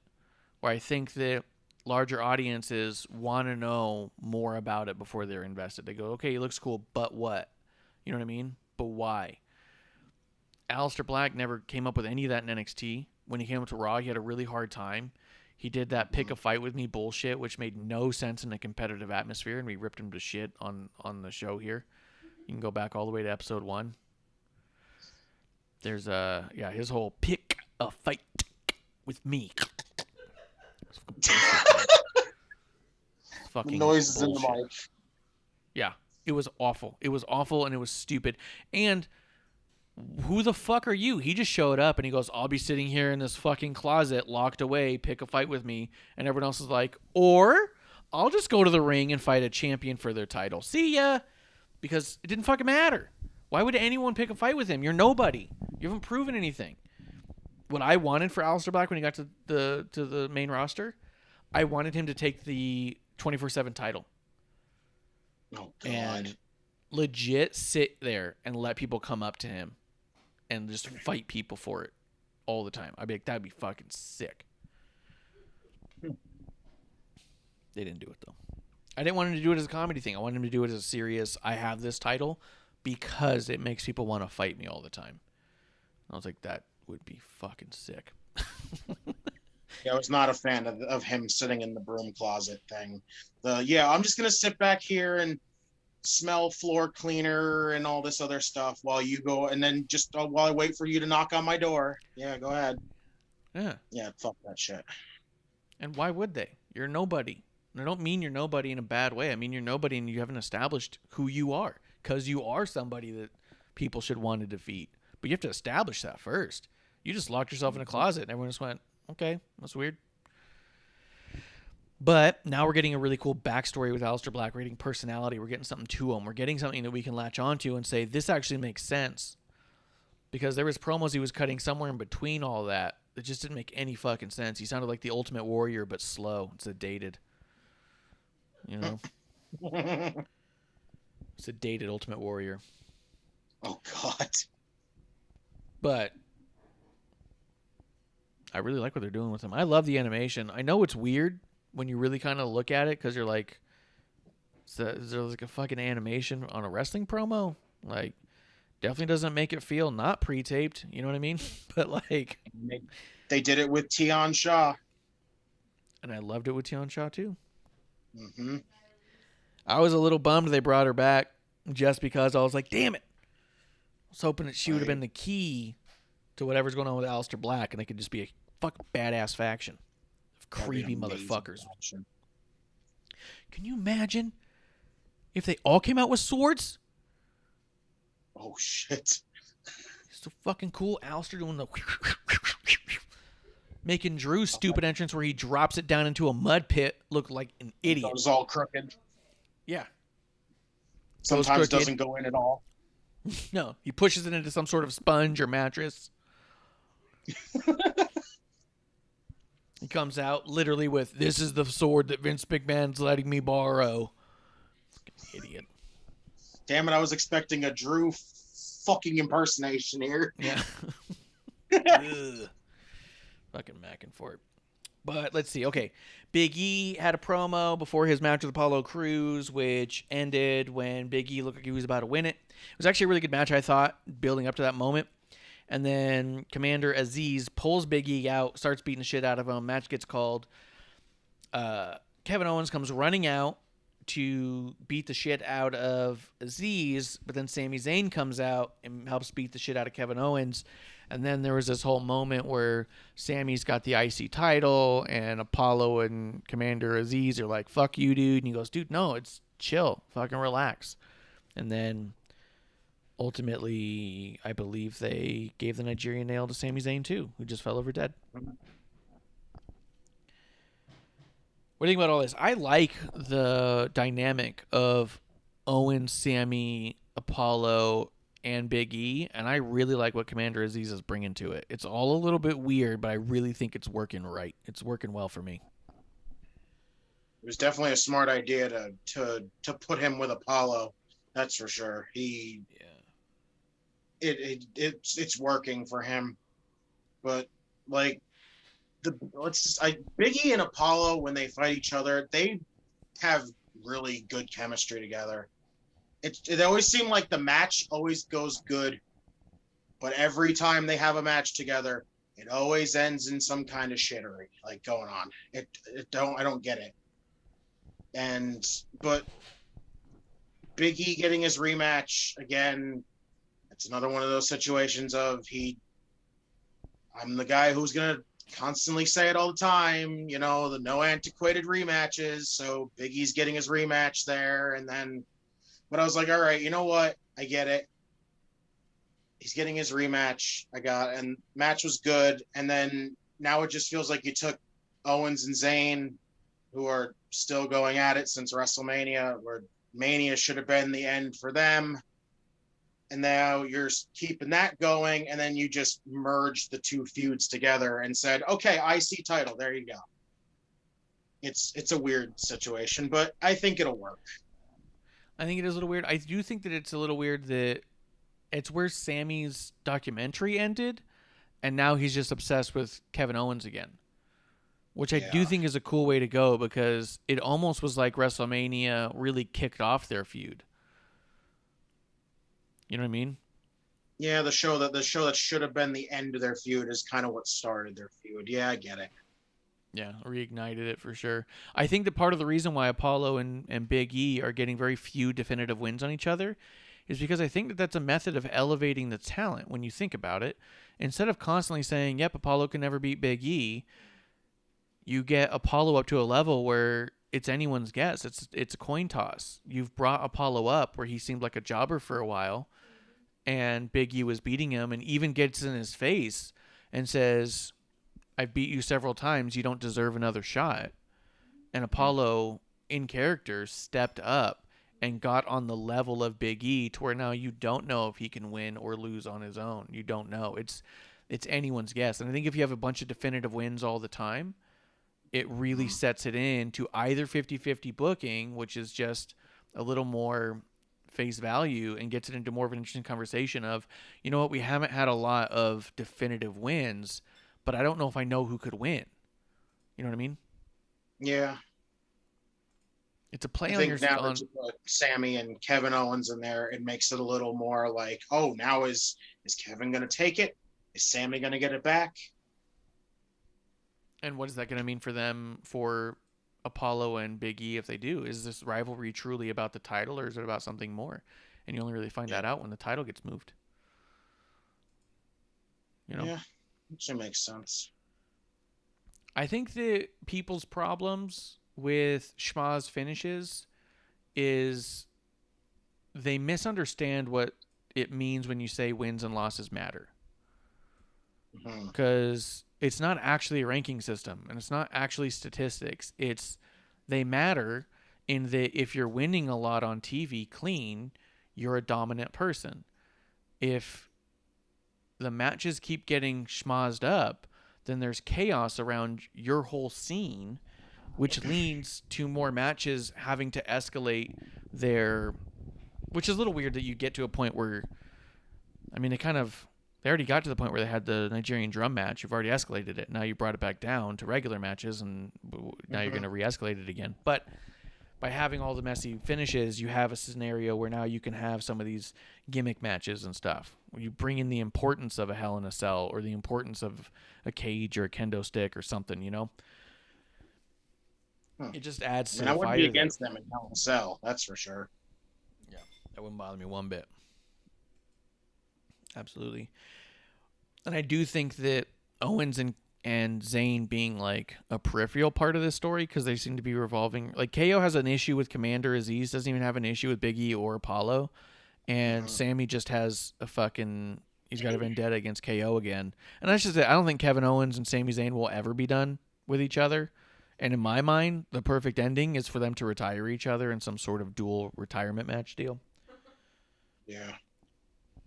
But can you imagine if they did a legitimate retirement match, and they pulled one of those really silly Ric Flair old school, they both fall down with one arm across each other? I was just about to say that. That would be hysterical to say. I'd probably cry. I would just cry. I'd be like, it's poetic. I wouldn't. I'd be like, oh my God, they actually did it. Yeah. Like that Shia LaBeouf where he just stands up, like clapping with that super serious look on his face. That'd be me. I mean, it would make sense though that way, because it's they literally went all out on each other, and neither one could retire the other, so they just retired each other, and it would just make sense. Oh my God, it would be fucking poetry. All right. Moving on. God damn, dude, that does bring us to the end. I don't see any other segments here. They did all those little things. They had probably a couple of interviews here and there that I'm missing in my mind. Oh, they had that fucking Nia and Shayna in the back before the match, and Natty and Tamina came over there and just like shoved them into the fucking things and then went to the fucking ring. I was like, fuck yeah. Fucking bad bitches. So we end up now, and this was a long match, dude, and this was a fucking WrestleMania caliber match. This was incredible. Roman Reigns versus Daniel Bryan for the Universal Championship and the right to stay on the island of relevancy. Right?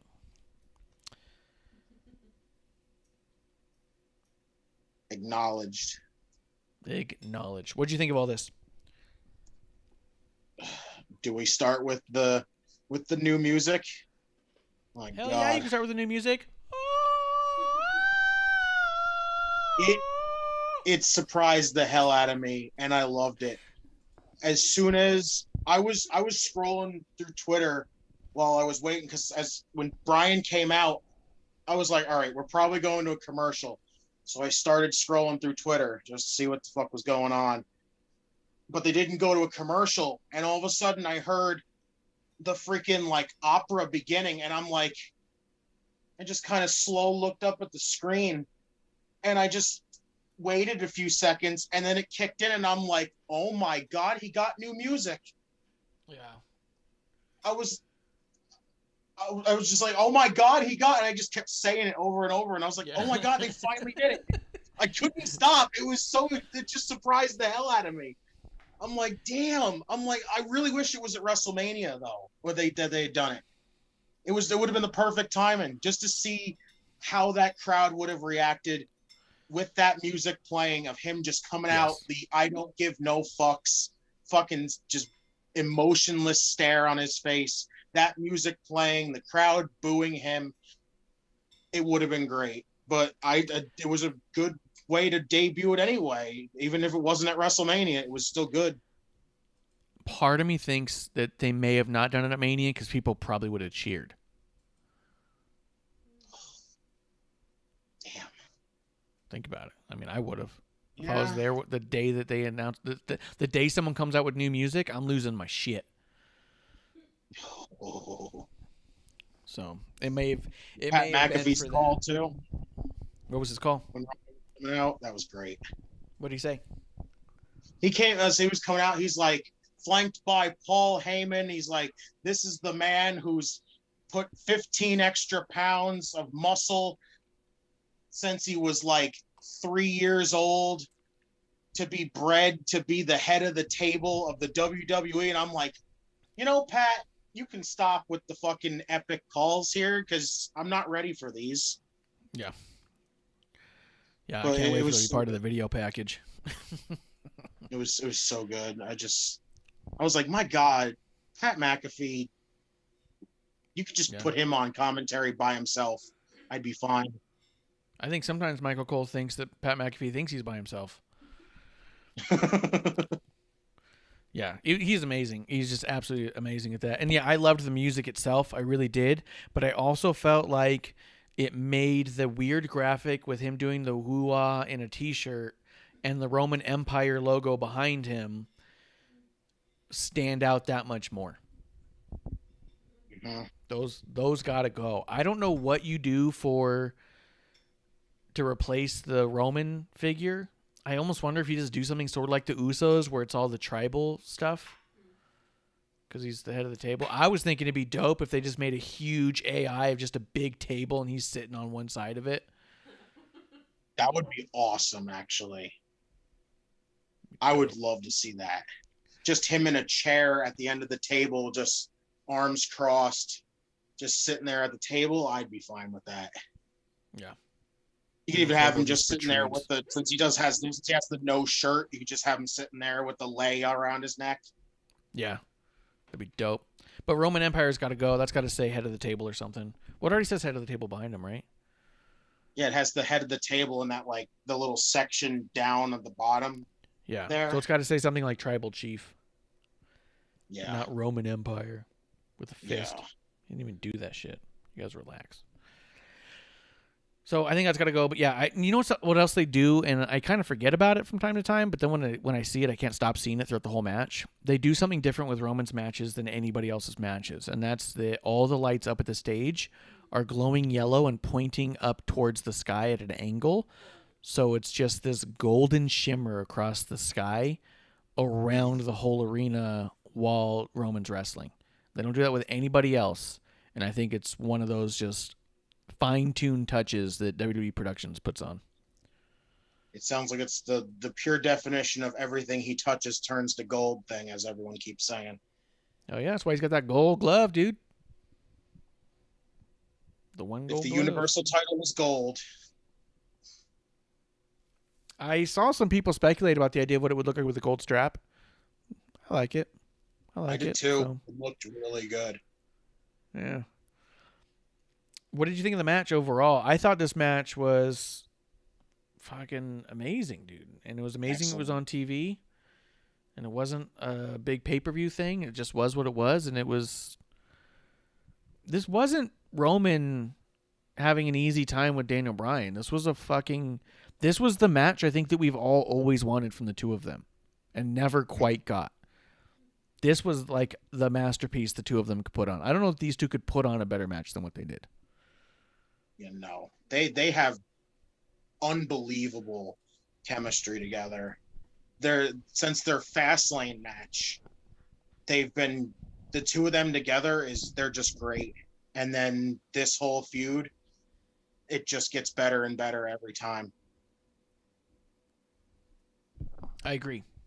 It's just fucking awesome. So I got nothing. I mean, I don't know what to say about this other than it was an incredible match. Daniel Bryan does not pull out the victory in a definitive win, which I loved. There was a definitive win, and then that's when it went off the rails, where Jay came out and got involved because of Cesaro. Cesaro came out to stop Roman from crushing Daniel Bryan's head, and the tomfoolery happened after the match was over.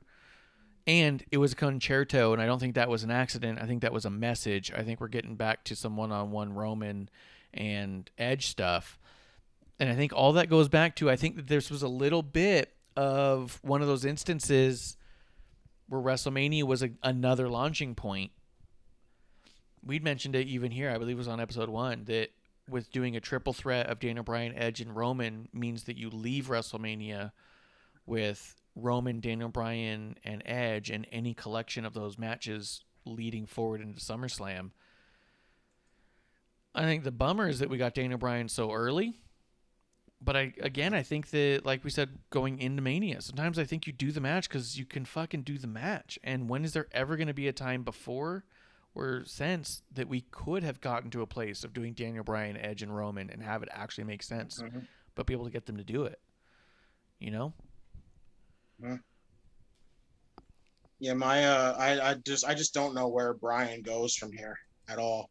It's either he goes to Monday Night Raw, he goes to NXT.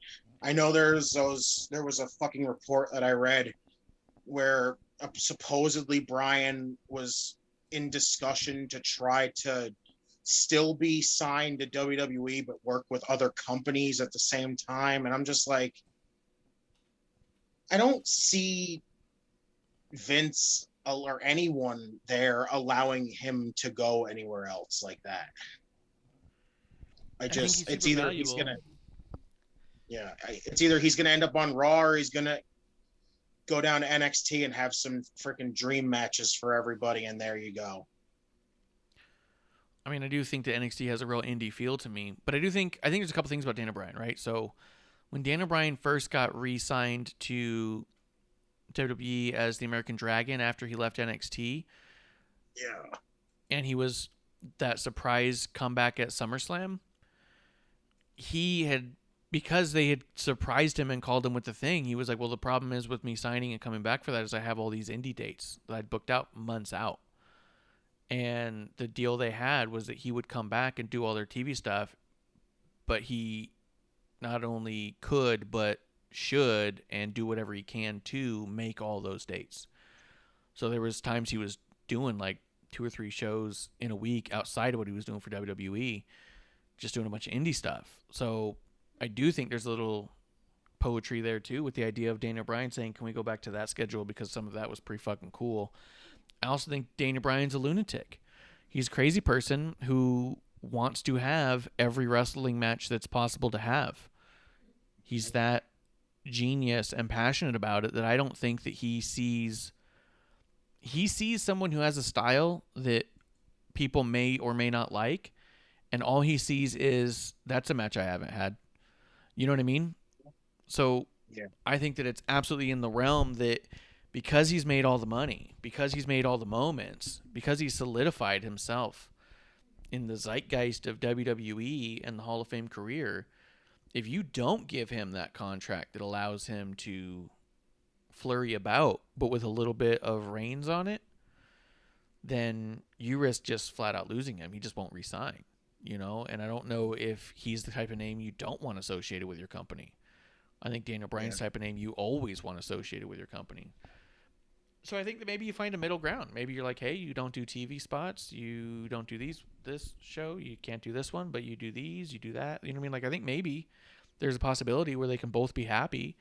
Daniel Bryan said it in a meet and greet, I think, and that's where the video that was floating around.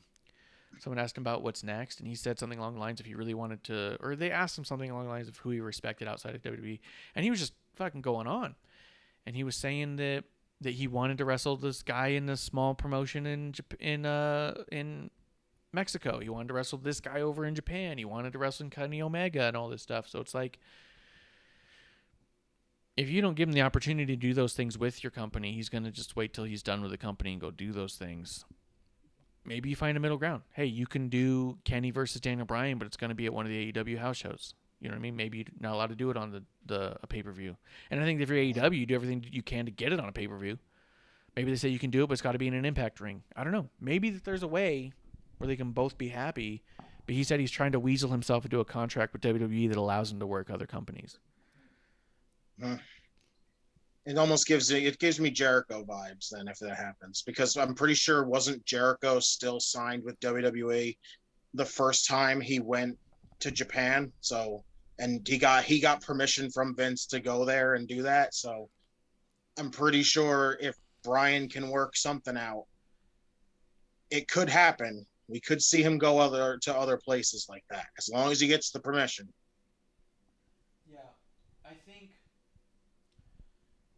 I just don't see him. I don't see them not like. We'll be on this. I don't see them having him like just let his contract run out and letting him go. There's no way they're letting him go. I just can't see why you wouldn't do everything you can to keep a guy like Daniel Bryan. I think he's so valuable. You know what I mean? Yeah. You could run some shows with him in NXT. You could make him your North American title holder for a while and let him run some stuff there. Like, you can do all sorts of cool shit. I just think that the possibilities with a guy like Daniel Bryan is so endless. You do what you can to keep him, whatever that's going to be. But I think that, I mean, I don't know. I don't know that this just means he goes to Raw, because if he goes to Raw, where does he fit in? You know? I don't give a shit to see him and Drew McIntyre. I don't. unless Lashley retains and he beats Lashley. I think it'd be interesting, but I don't want Lashley to lose it right now. I think don't that the either. move is to double down on Bobby. I think that's the move at WrestleMania Backlash. You double down on Bobby, and you let Braun and Drew McIntyre have a program of some sort, and you let Bobby move on with somebody else. I don't know. My only hope for Bobby is that they give him a nice long run, and during that run, it ends up being him and Lesnar, and he beats Lesnar in the process, and then you can take it off him. Yeah. That's really my only hope for that. Because my only one concern is that we're going to get Lesnar taking the title off of Lashley, and I don't want that. I don't want another Brock Lesnar championship reign. I'm tired of them. I'm tired of Brock Lesnar reigns because I'm tired of freaking him not being on TV for 8 months, comes back for like a day, he's off TV for another 6, wrestles a freaking match, and then disappears again. Like, no. Somebody on Twitter literally went through this whole debacle of why is it okay that Roman wrestles, like, this was apparently his like 8th singles match, I guess, the one that he had with Bryan. And it was like, I don't even know, it was like either his 8th or his 4th or something like that. And it was like, why is it okay if Roman does this, but it's not okay for Brock? Because, and my answer is always going to be because Brock's not here all the time. At least Roman, even though he doesn't constantly wrestle 24/7, he's still here every week, unlike Brock. Brock isn't here every week. Roman has a way now of establishing himself as important and dominant without having to have a match. Mm-hmm. The way that he carries himself and the way that he talks, Brock doesn't have that ability. Brock can only establish himself as dominant, as important through violence because he is that beast. So when he shows up, he has to get physical with people. Mm-hmm. I do think that adds a layer to Brock in that when you see him, you know shit's about to get violent, and there's an excitement there when you're like, oh my God, what's going to happen? I also think that part of Brock Lesnar's charm, if you will, is that it works a lot of the times. I don't have a problem with Brock Lesnar coming in and defending the title 6 or 7 times in a year, or sometimes a little less, because it means something. Because you have an entire roster of people week to week trying to figure out how you even get to that level. You know what I mean? And they're building themselves to a level where somebody can then go try to defeat the beast. Problem is it didn't work with Seth.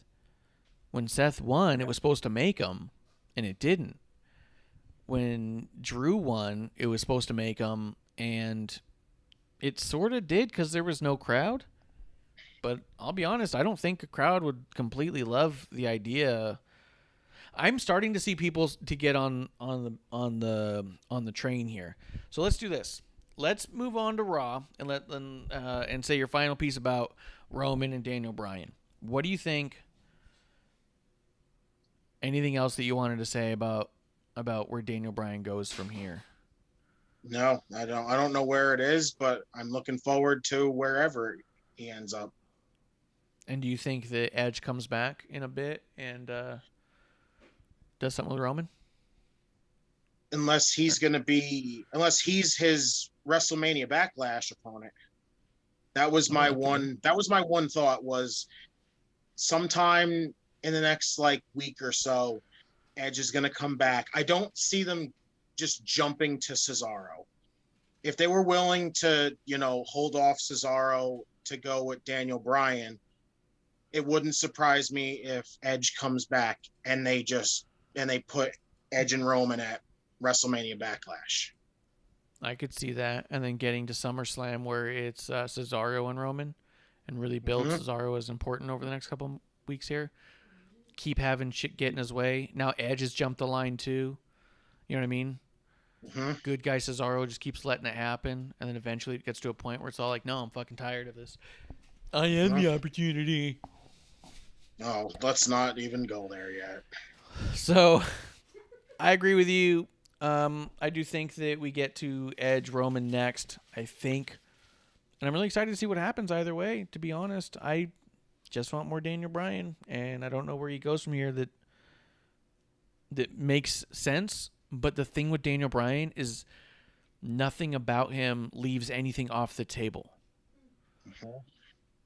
Literally, he couldn't pop up anywhere that would make me say, well, that doesn't make any sense. No matter where he popped up, I'd go, of course. Of course this is where Daniel Bryan ended up. You know what I mean? Mm-hmm. Yes. So, all right, well, let's talk Raw. Let's get to Raw. Here's one of the things people have been talking about. I've seen it. I've heard it. Heard it. Yeah. Was I just talking about something else, too, on the line I saw? I don't know. People who talk about, and we've done it, it seems like Raw and SmackDown are written by completely different companies, the way that they seem so different. One of the things that comes up all the time is people say, well, Raw's 3 hours and SmackDown's 2. End of story. That's the discussion. That's what makes it so different. It's much easier to write a compelling 2-hour show than it is to do a 3-hour show. Do that, I say AEW is not even capable of doing that for 2 hours. But the other thing that I noticed, because I rewatch these on USA or Fox, and it'll give you the timestamps without the ads, because the ads are broken in by the app automatically. Okay. Those shows are only about 20 minutes difference in time. Once commercials hit, there's almost an hour of commercials on Raw. Throughout the 3 hours. And I wonder if that just fucks up pacing when you have that many commercial breaks. And because you're sitting through that many commercial breaks, and especially if you're watching live, for 3 hours to see 2 hours worth of programming, that's why it feels like it's dragging ass, because it is. We made 2 hours last for 3 hours. Huh? Literally.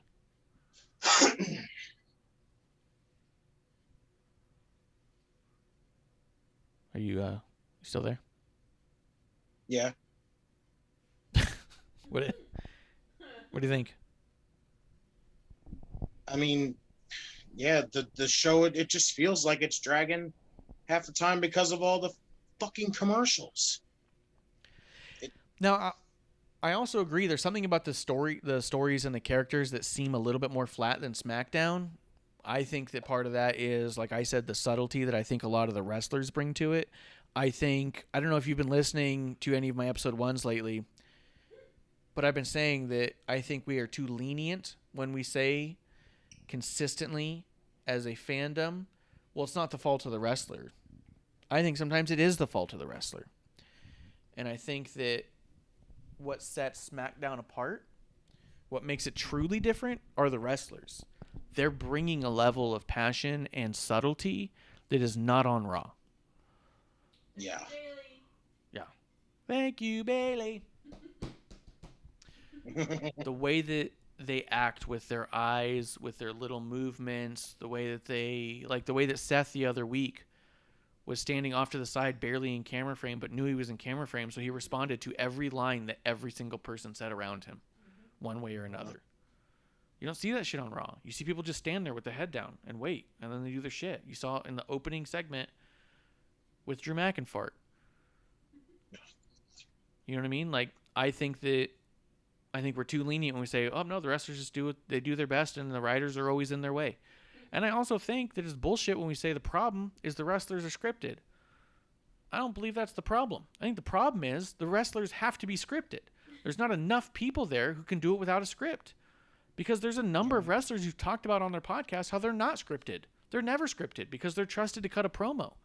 These people are keeping their training wheels on because they don't know how to ride a fucking bike still. And it comes off. And you're giving the excuses and the blame on everyone but the people riding the bike.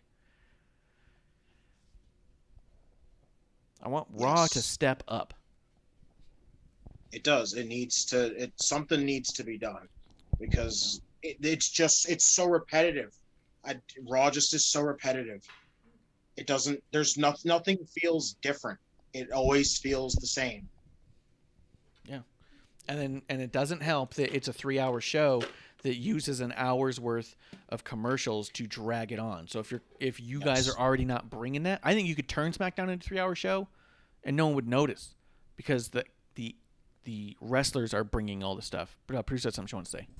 Yes. I did want to mention that when we saw the Orton special on Broken Skulls, he actually did mention how he himself recognized that he wasn't as amazing on promos, and he actually worked on it himself. So I think it takes that recognition of, hey, I could be better, and let me work on this. And then I go to recently, I don't remember which article it was, but I did see that Rhea Ripley is starting to take some acting lessons. Yeah. And I thought that's awesome because, not only does it build confidence, but, you really do get to learn how to speak from a character standpoint. And that's not stuff that you're just going to be amazing at, even as Randy's has spoken freely about. Yeah. And I think more importantly, from building confidence is I think that taking a class like that, if you don't know what you're doing, helps break down the confidence because overconfidence will kill you. And I think that that's part of the problem with 15 years on the indies because I've seen people wrestle in some of my local places, and those people 100% think they are as good as anybody on WWE.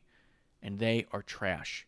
And their ego is stopping them from getting better because they already think they're masters and they try to talk to other people like they need to look up to them because they've been doing this 6 years, but they look like they've been doing it for 2 weeks and they're not willing to look in themselves and get better at it. You know what I mean? Because they've already mastered it. Trust me, I know what I'm doing. Trust me, I'm a professional. No, you're not. You're not getting paid on this show. You're not a professional. You're goddamn open mic. And I think that bleeds over. I think once you've done it for 15 years and you've become the king shit in whatever podunk fucking city in whatever country you're in, it can go to your head, and it's going to take the right kind of mentality to be like, no, I'm not great at this. I did the best I could in my city, and I'm willing to get up here and become great at this. And I don't think a lot of people look in that way. I really don't. Yeah, I just thought for Rhea, I was like, wow, to get on the main roster and to have the belt, to have that spotlight on you, and then to think, I honestly kind of like, wow, I'm lucky to be here. Like, I better step it up. Awesome. Totally respect that. Yeah. What do you think, Justin? Am I being too harsh on the wrestlers? No, it makes sense. You can't just go in there and have like nothing and go, yeah, I'm hot shit. Like, it doesn't work that way. Like, Randy's actually taking the time to improve himself. Rhea's going out to improve herself. You can't just go in there and go, yeah, there's nothing wrong with me. I've never had any issues. I'm the perfect fucking wrestler. Like, no, it doesn't work that way.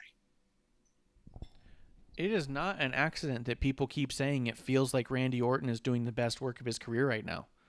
It's because he's actually doing the best work of his career right now. He said that. Because 2 years ago or so, about a year ago, I think it was, early on in the pandemic, he said he realized that he was not very good at promos, and he'd always accepted that as just part of his thing. Yeah, I just don't do that very well. I do the rest. And he only in the last year said, there's no reason why I can't be good at that, except for me just accepting that I'm not, and I no longer accept that. And he stepped it up, and he figured it out. I don't know if he took classes or what, but I do think that it's not an accident that all of a sudden everyone's saying this feels like the best work of his career, because it fucking literally is. He's applying himself on a different level. People saying the same thing about Edge. And Roman. Yeah, Edge and Roman. They both have gone through a bunch of acting, character developing skills and classes and stuff. Edge while he was away. Roman while he got new teeth. He's on Fast and Furious and stuff, talking to his buddy The Rock, Maybe you heard of him. But they're reaching out for advice and stuff. And that's something Roman's talked about, reaching out to advice from The Rock on how to get to that next level. How does he dig deep to get into a character? The reason that they're all doing the best work of their career right now and it just, quote, seems weird because they've been around so long, is because that they've all taken the time now to say, I can actually be better at this.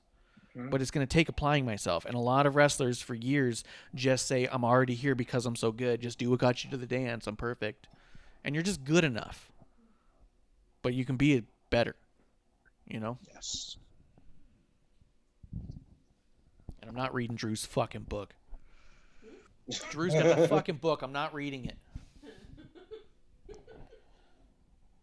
Someone had the book. I was on a Zoom chat with somebody who had the book. And was like, come on, you don't feel bad for the guy, at least? I mean, some of these things, he wins the title in front of nobody. He wins the NXT title, hurts his arm right away. You know, he wins the WWE title in front of nobody. He finally gets his comeback, and it's on the opening match, and he loses. And I was like, I don't feel bad for him for one fucking second. And he's like, why? And I was like, well, for one, everyone's been telling me to pity him since he got there. I'm not here to have a fucking pity party. Show me why you deserve to be doing something else. I was like, secondly, as he was flipping through the book, he was showing me all these pictures from the book. And I was like, he was like, look, here he is with this championship. Here he is wrestling here. And here he is with this title. Here he is over this title. I was like, is this family in there? And he's like, here's one of his wife when they got married. And it was right next to him with the NXT title. And I was like, the whole fucking thing is all like, look at how amazing I am as a champion. I'm the greatest. All right, well, you're overcompensating for something. One fucking picture of his goddamn family and a bunch of pictures with him and belts. Fucking relax.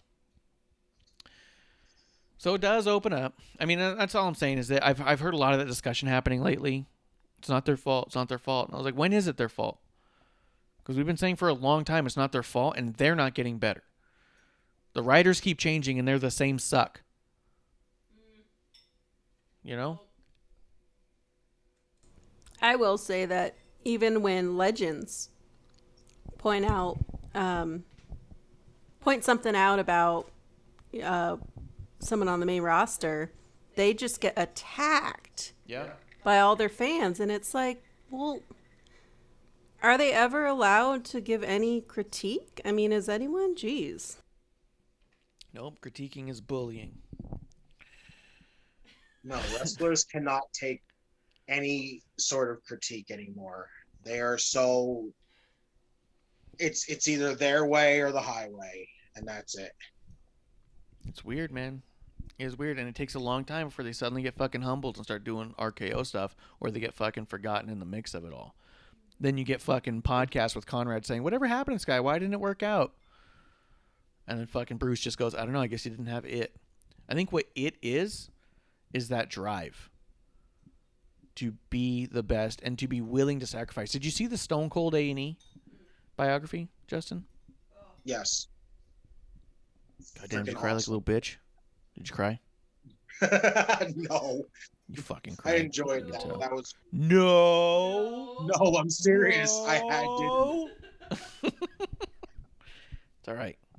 It's all right. We all cried. The only documentaries, WWE, like any wrestling related documentaries I cried during was like the Owen Hart one on Dark Side of the Ring and the Chris Benoit one with Eddie Guerrero.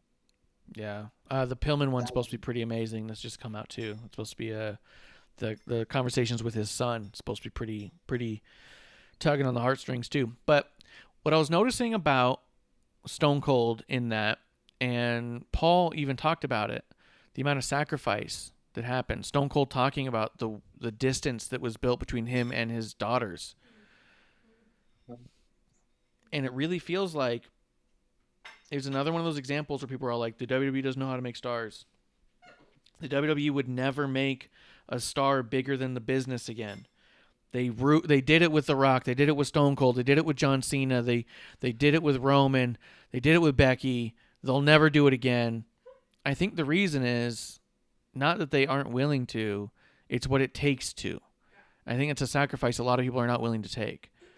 I think if you told Kevin Owens he could be as big as Stone Cold, but you're going to have to live the life that Stone Cold lived, and you're not going to be able to see your family much, I don't think he's going to take it. I don't think there's anything wrong with that. I think there's nothing wrong with that.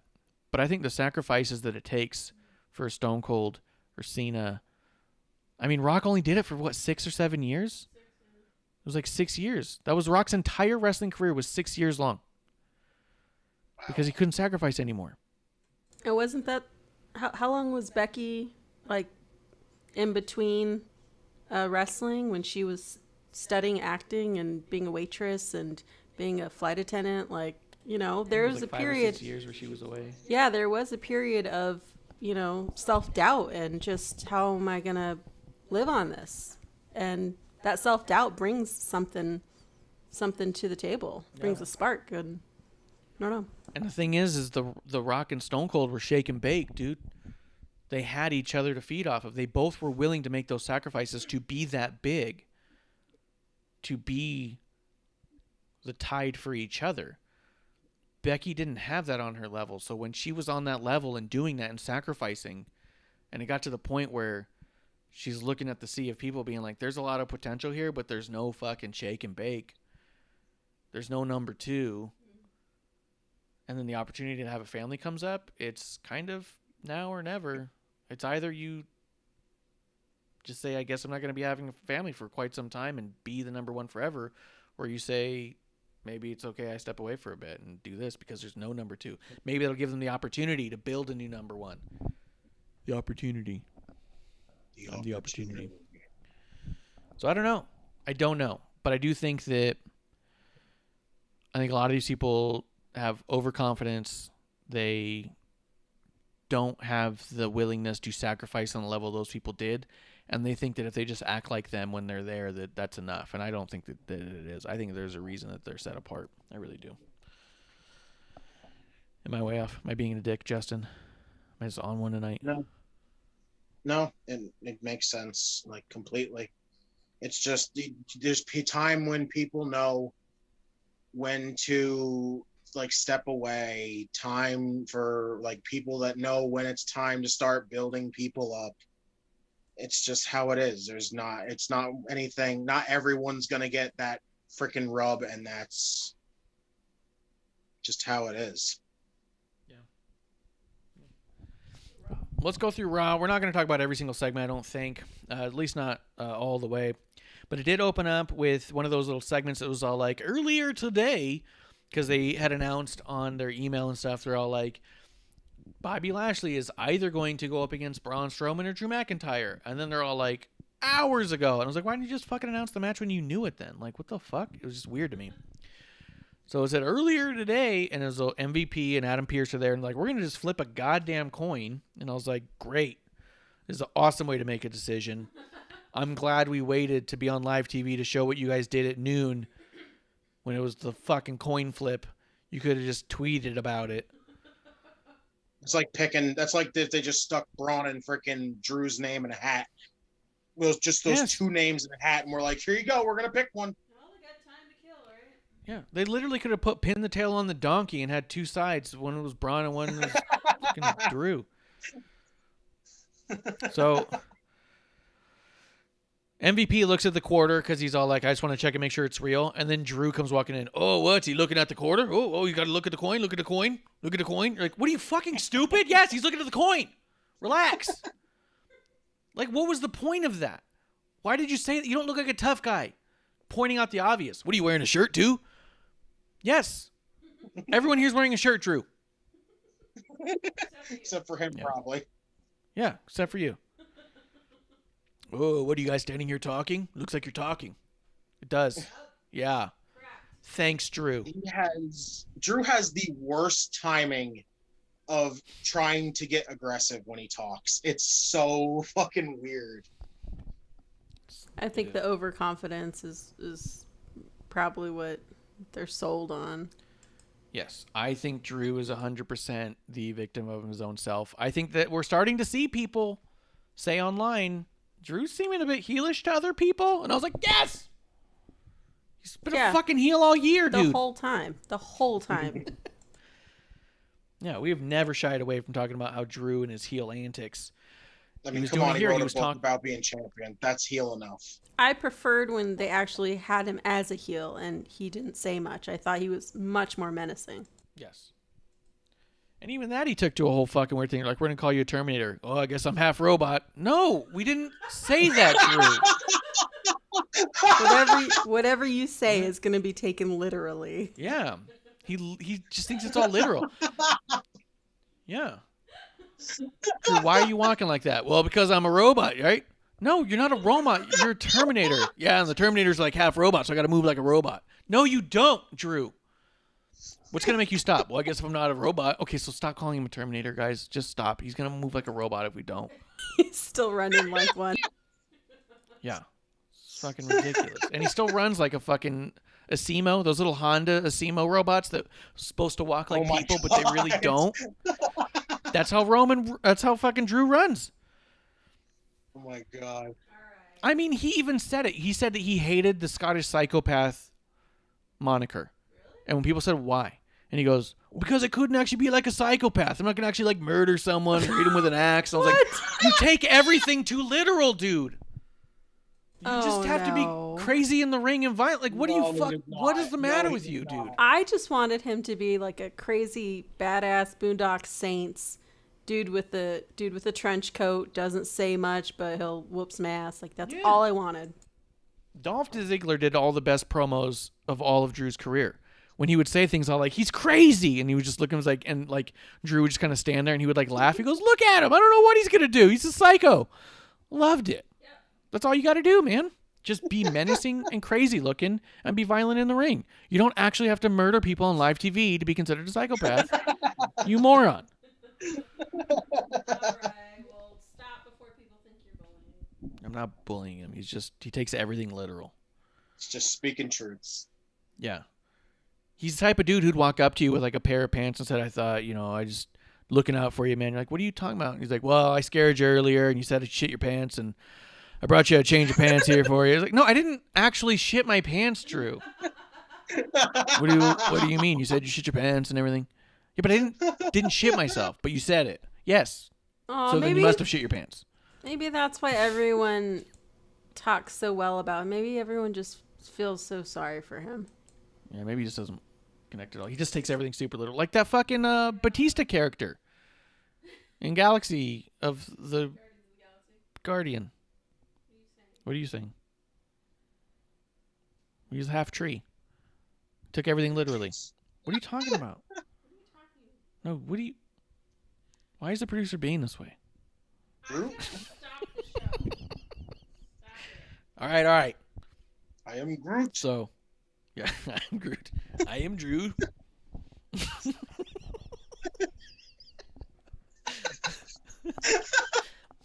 I am Drew. Yes, Drew. I am Drew. I am Drew. Yeah. So he does the whole thing where he talks over absolutely everybody when they're trying to talk. Braun Strowman comes in and starts to say something, and Drew starts talking over him. So Braun starts yelling at Drew because no one's allowed to talk around Drew, and it's fucking weird, and it creates for a lot of noise for no reason because Drew thinks that he's the only one allowed to talk, and he thinks that that's being aggressive. He thinks, I think, when you go back and like you hear the stories about Triple H and The Rock, and The Rock getting upset about Triple H going off script, and they told The Rock, well, you better fucking figure it out because he's going to eat you alive out there. I think that's what he thought. Oh, yeah. You better keep up then. No, you're talking over me. Yeah, I guess you're going to have to talk louder. No, it's about the back and forth, Drew. No, I'm going to be talking, and if you're going to talk, I'm going to say things so people can't hear what you're saying. No. No, they have to hear what I'm saying because there's two sides to this. Well, then I guess you're going to be louder because I'm going to be pretty loud. Or just stop talking when I'm talking and we just go back and forth. I'll eat you alive, man. You're going to have to keep up. And he just like leaves. You're like, what the fuck is he talking about? That's what it feels like. That's what I think's going on backstage. I'm only annoyed that he keeps going on with this like, I don't know, attitude as if he still has the belt. And I'm like, you don't have the belt, dude. Like, come on. Yeah. Drew was name calling again, being a dick. They do the coin toss. Bobby's gonna go to face Braun. Bobby Lashley's gonna go against Braun. All right, I'm looking at it too. There's a few things Drew and Bobby. I think they try to do what SmackDown does, where they're like, hey, we're going to keep going back to Drew to move the story along. But it really starts to undermine Bobby after a while on some of this stuff. So we'll talk about it as it comes up, and we'll go through. So there was an AJ promo with Omos. And it was so fucking funny. And then the New Day comes out, and it becomes fucking hysterical. AJ is so funny as a character that takes himself too seriously and laughs at the wrong things. It's amazing. The whole "you tried to make an impact, way to go" thing was hysterical. Yeah. I loved when he sees Kofi and he goes, "Oh, Kofi, I love your gloves and your hood with the vest on it." He's like, "You look almost like an AJ. I love the look, man." And he just like acted serious, like he actually loved the look.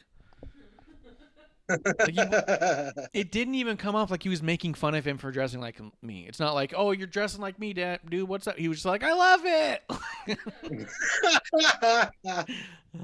You look so good. I can't put my finger on it." You're like, "Fuck." So funny. Kofi almost broke a hip. Yeah, when he was flying on the outside, he almost totally missed AJ, and AJ like sort of caught him and moved him, but that was a rough bump. I was scared he landed on his head. Yeah. You want to say anything about the promo? You think anything about the promo?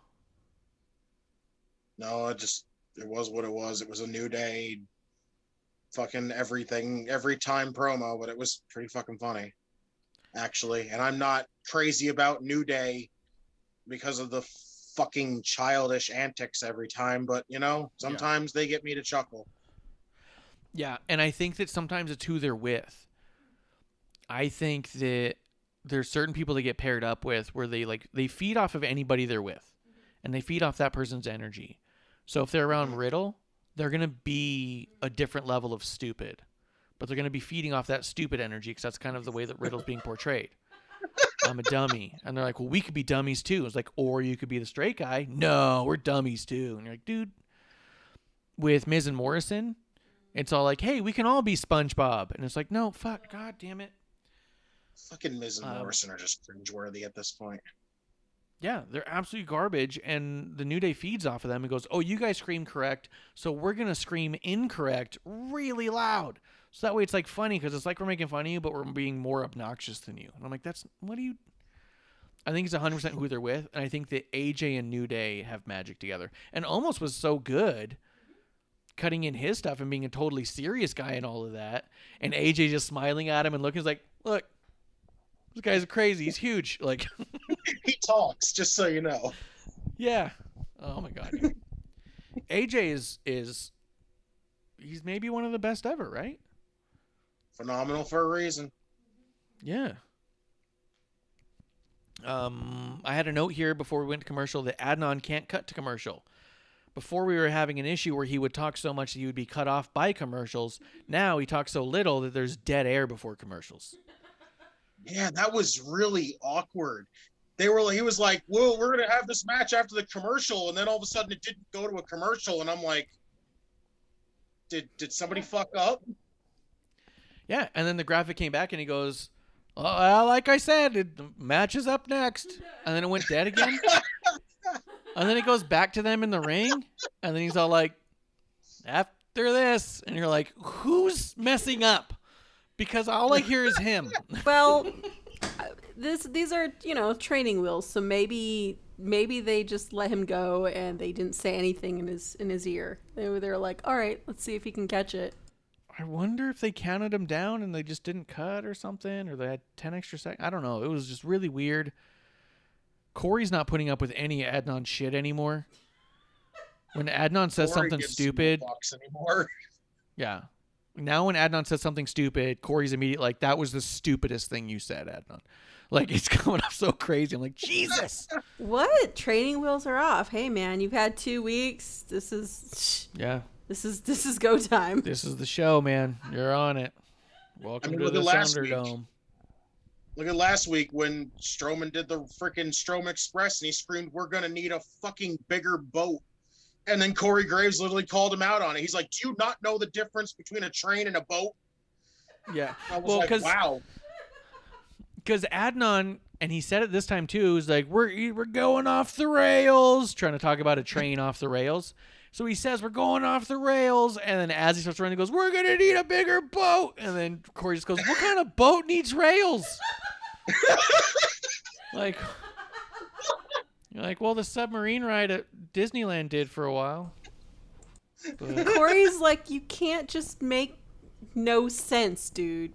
You can't just scream things excitedly that don't make sense. you know who he reminds me of, and it's going to piss off a lot of people? Morrow. Morrow used to write down shit he wanted to say and made sure it worked somewhere, and he would just scream it wherever he thought that was the spot. But you could tell because he had things he had to say. He had pre-written things all the time. He would be like, as in the immortal words of this 1997 obscure rapper from Seattle who died in 39. And you're like, what? And you're like, and he would like name some random fucking lyric, and you're all like, that really took me out of Leo Rush's win, man. Why did you go on that tirade?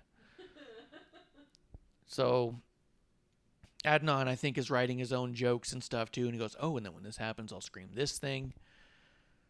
And it's reminding me, it's feeling very similar to me. I know a lot of people love Morrow. I don't miss him here.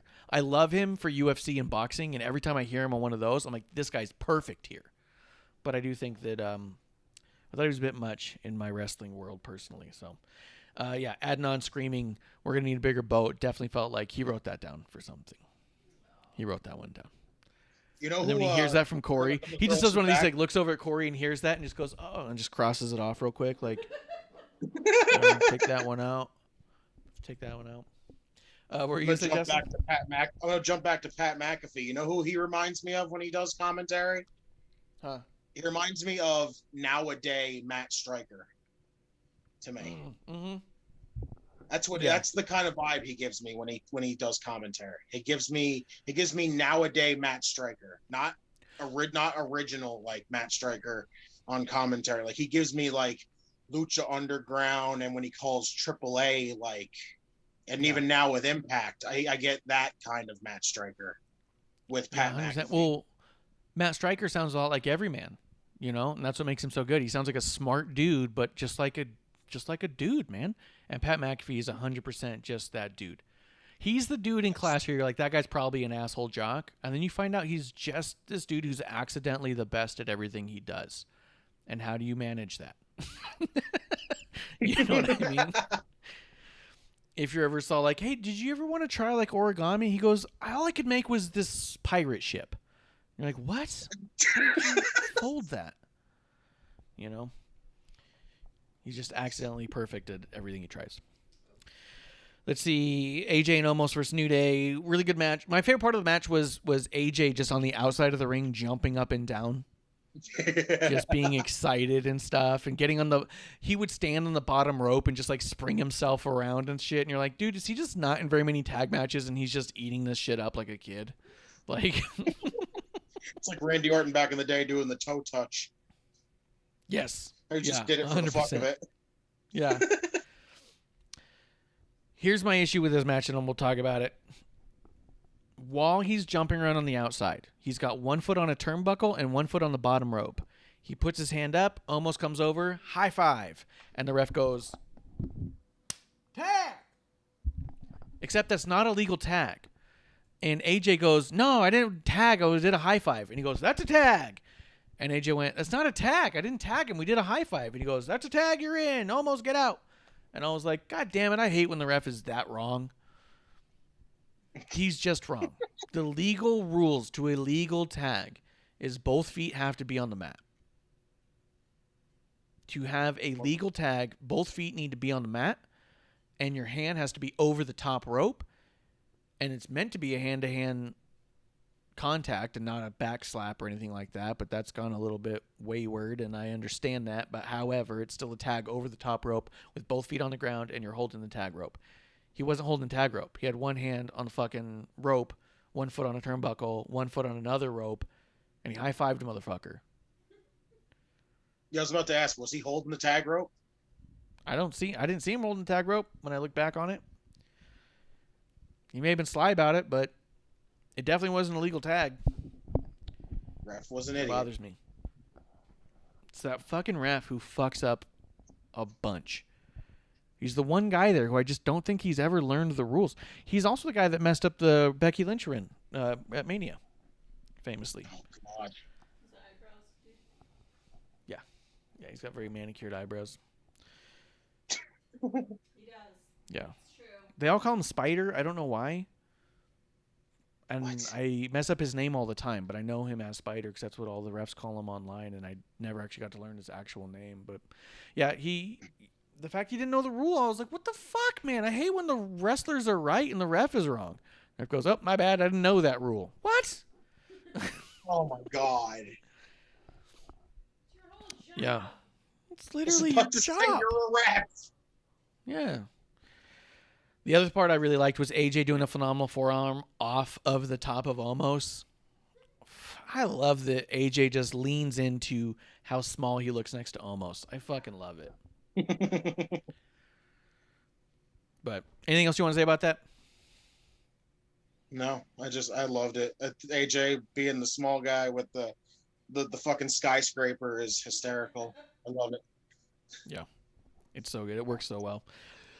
I just want to say about the ref because that was a terrible mistake. Let's see. We had Charlotte and Sonya talking, and Sonya says, Wait, Sonya gets her own entrance music. not yet. Sonya and Charlotte are backstage. They say something, and Sonya's all like, don't you worry about it. Adam Pearce goes, the fuck you doing, dude? And Sonya's like, don't worry about it. And he's like, fuck you, dude. And then it just kind of has a weird stare down and moves on. I don't like this Sonya versus Adam Pearce storyline because I don't know where it goes. We're not going to end up with Adam Pearce versus Sonya, so it better do something. And my guess is this is how we get Sonya back in the ring because Adam's going to get pissed at her and said, that's it, you're in a match. And she's going, I'm an official. Not anymore. That's my guess. What do you think, Justin? You think that's where we're going with all this? It's weird to me. Sonya's coming off as like she's trying to be the rebellious authority figure. And first off, I still don't get why she's on Raw. I thought she was only a SmackDown official.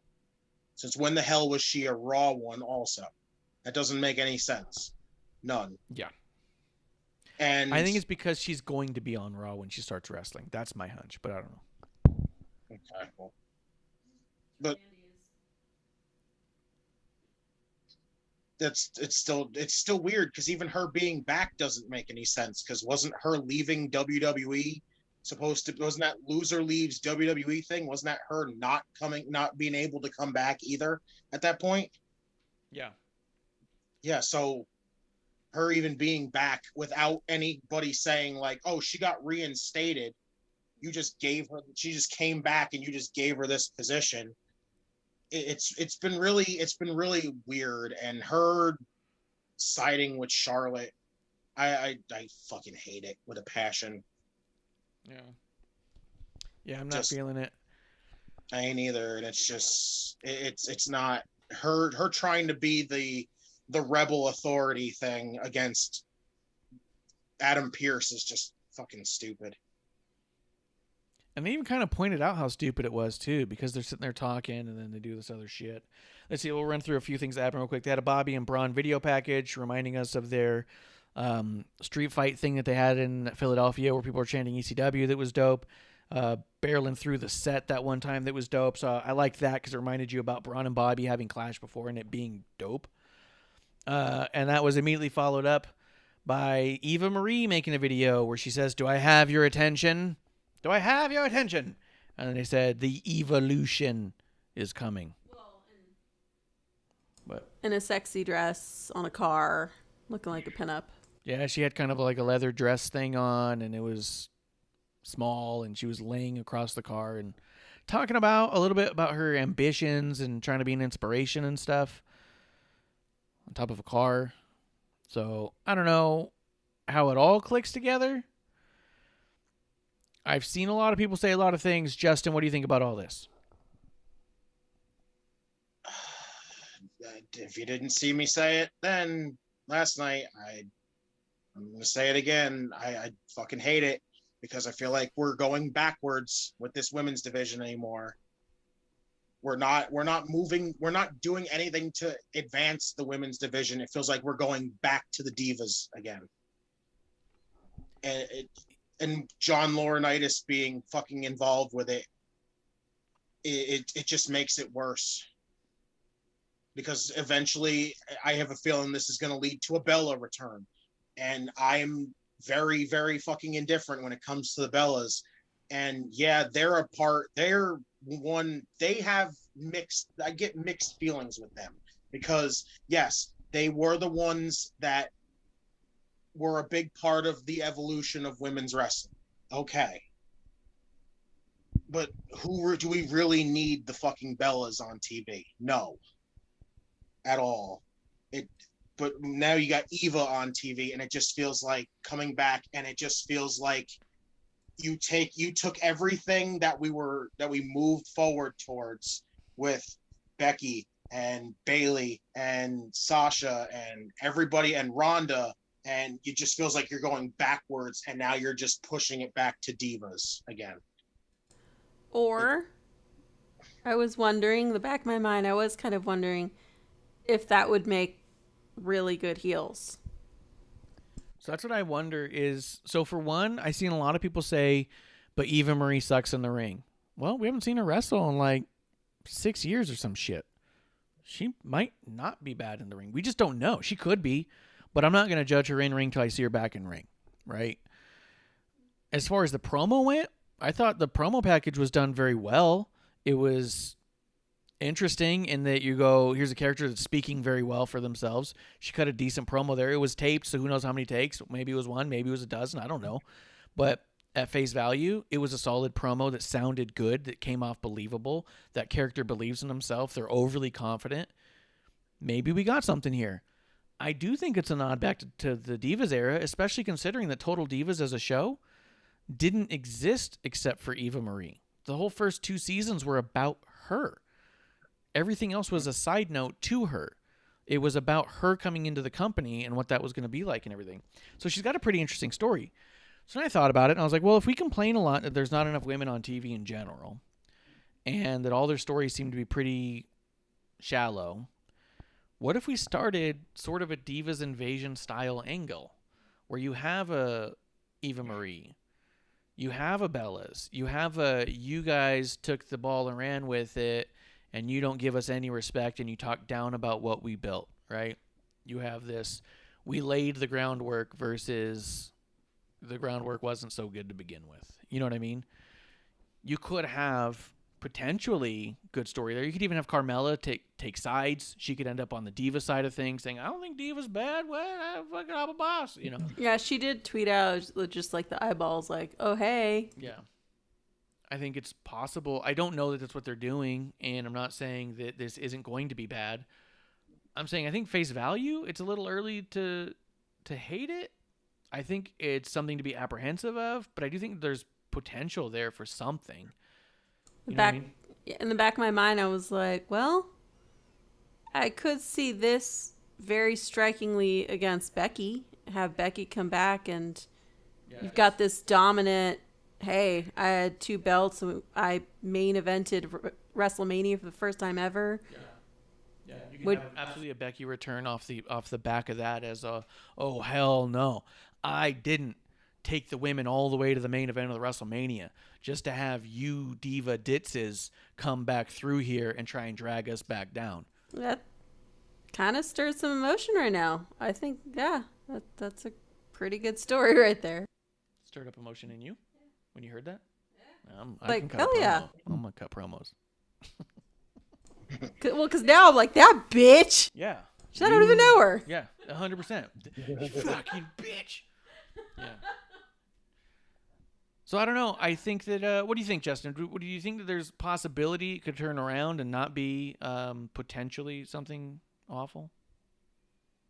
I mean, it could not be as bad as I'm thinking it's going to be, but I don't know. I still have my doubts with it. I really do. I think it's one of those things you walk carefully on it, but you let it be what it's going to be.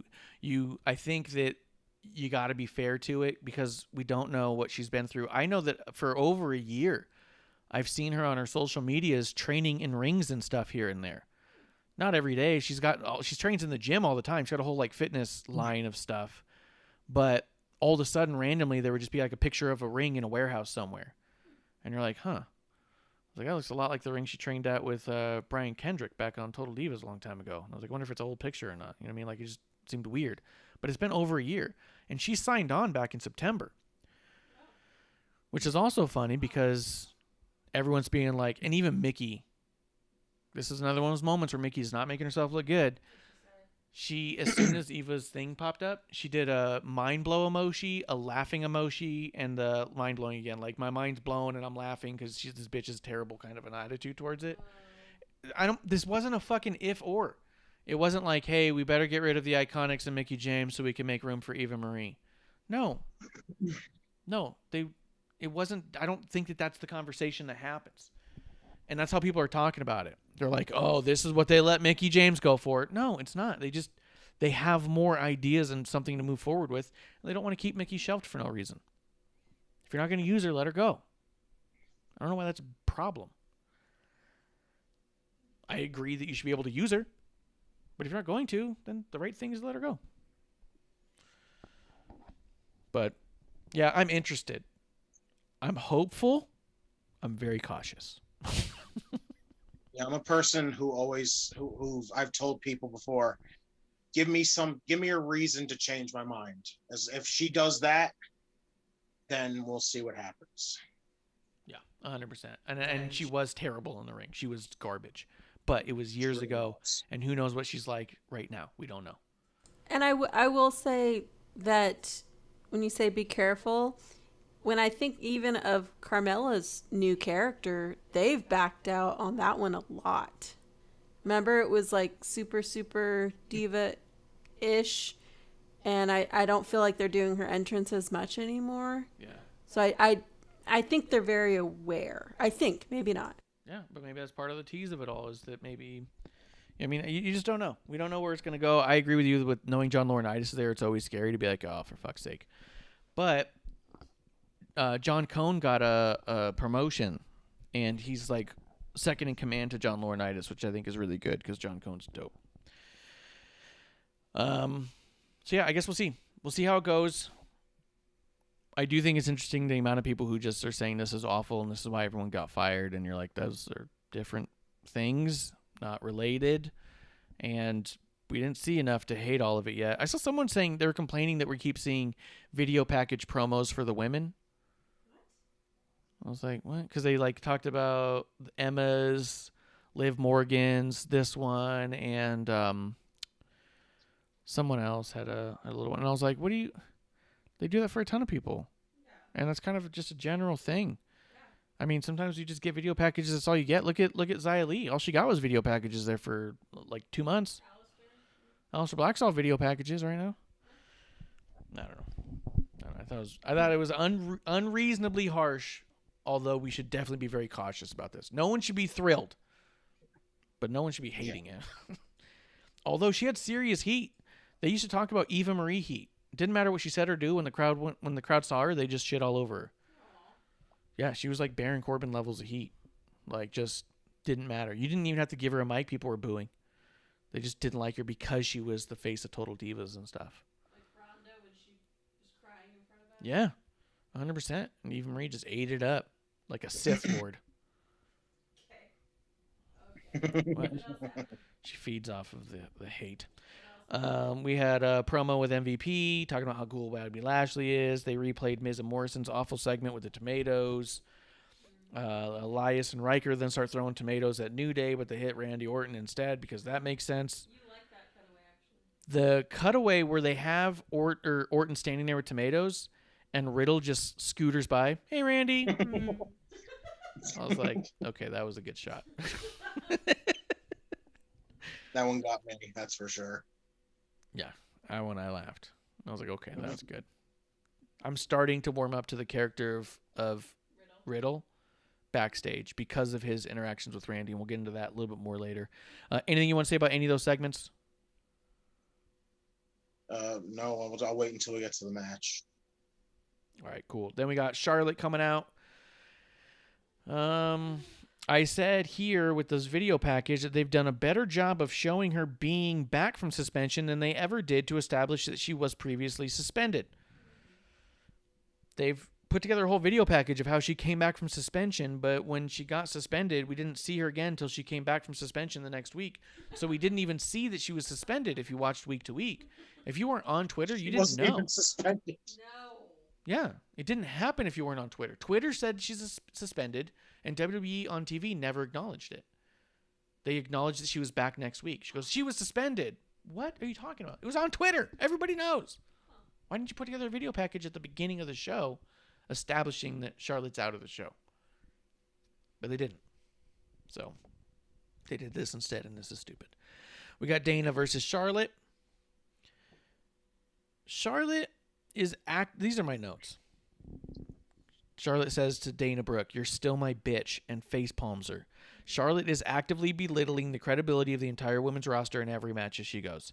Charlotte sells absolutely terribly. Mandy ends up breaking up the figure eight, which was held on past the match.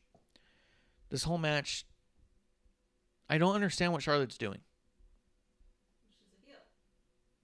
But she doesn't look like she's beating anybody. She's making sure that she looks like she's better than everybody, but not that she's better at them than wrestling, but that in general that they are bad. She doesn't make it look like she's just better than someone who's good.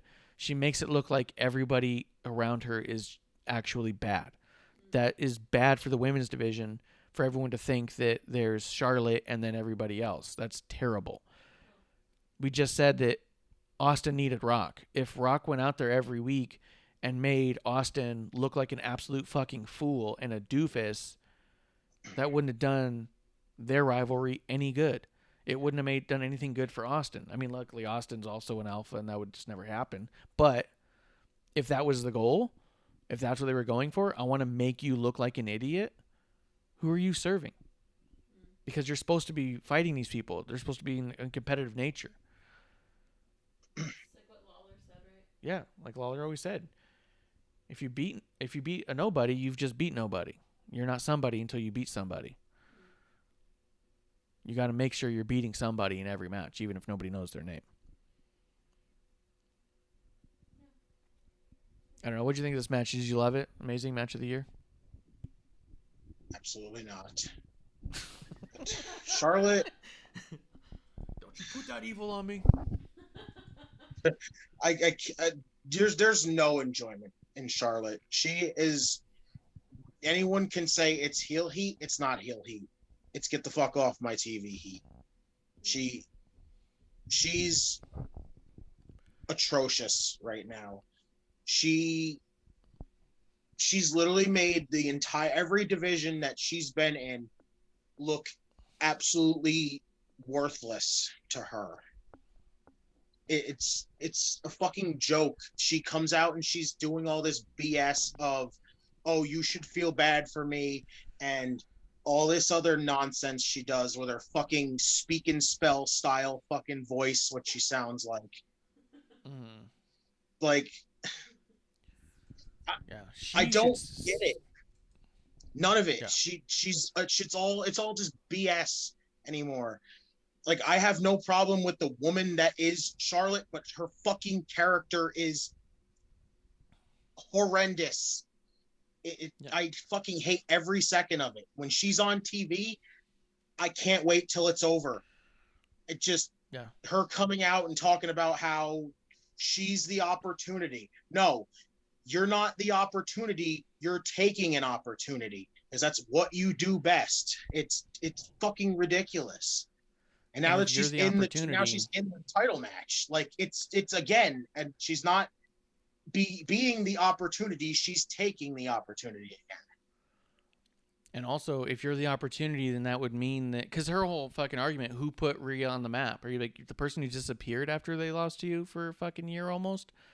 Person who fucking got derailed? Who beat Asuka? Yeah, when you derailed her fucking career for a year? I even put that in here. So in this too, Sonya got an entrance, and they announced her as WWE official Sonya, and she gets her fucking music and got an entrance. I was like, great. They cut to commercial, comes back. Drew Video has a package put together hyping up his promo he's going to cut later. And I was like, get the fuck out of here with that shit. It literally was like a 30-second video package of Drew saying stuff, video cuts, and then it goes, exclusive interview tonight. You mean a fucking promo? Then it comes to Charlotte Drew. in the... Yeah. I like Drew, but his promos are the same every fucking week. Drew- His promo sounds the same every week. To me, It's Drew and ridiculous. Charlotte are the same, unfortunately. I put Drew and Charlotte in very similar categories because Charlotte's been cutting the same promo for years at this point. Every time she's like not in a main event or loses a match, she comes out and says the same thing of, I did this, I'm Charlotte, I'm the opportunity. All this bullshit is the same rhetoric she always spews on everything. Whether she's a heel or babyface, it's the same thing. I had to overcome my first name. I didn't get anything for my first name or last name, whatever. Okay. Fuck, I'm tired of hearing about it. You must be tired of talking about it. Why don't you move on? Why don't you let your character grow at all? I think she's someone who could severely take from acting lessons as far as like getting in depth into your character. Because her whole thing was, I was like, Charlotte promo is just recounting all the time she's derailed people's careers severely. And I was like, then Rhea and Asuka come out. Charlotte just laughs in their face no matter what they're saying. And then Charlotte gets added to the match. It's like, what the fuck was all of this? Yeah, every time I see Charlotte, I just can't wait until Becky's back, honestly. Yeah, I feel bad when I see Charlotte out there. I go, fuck. No one's about to look good. The thing Charlotte that irks makes me sure with that Charlotte Charlotte looks good. is Go ahead. everything is just because they're trying. It just feels like they're just hell bent on beating her father's record, and that's Oh, it why feels like- they're with her, with her, and it doesn't make any sense.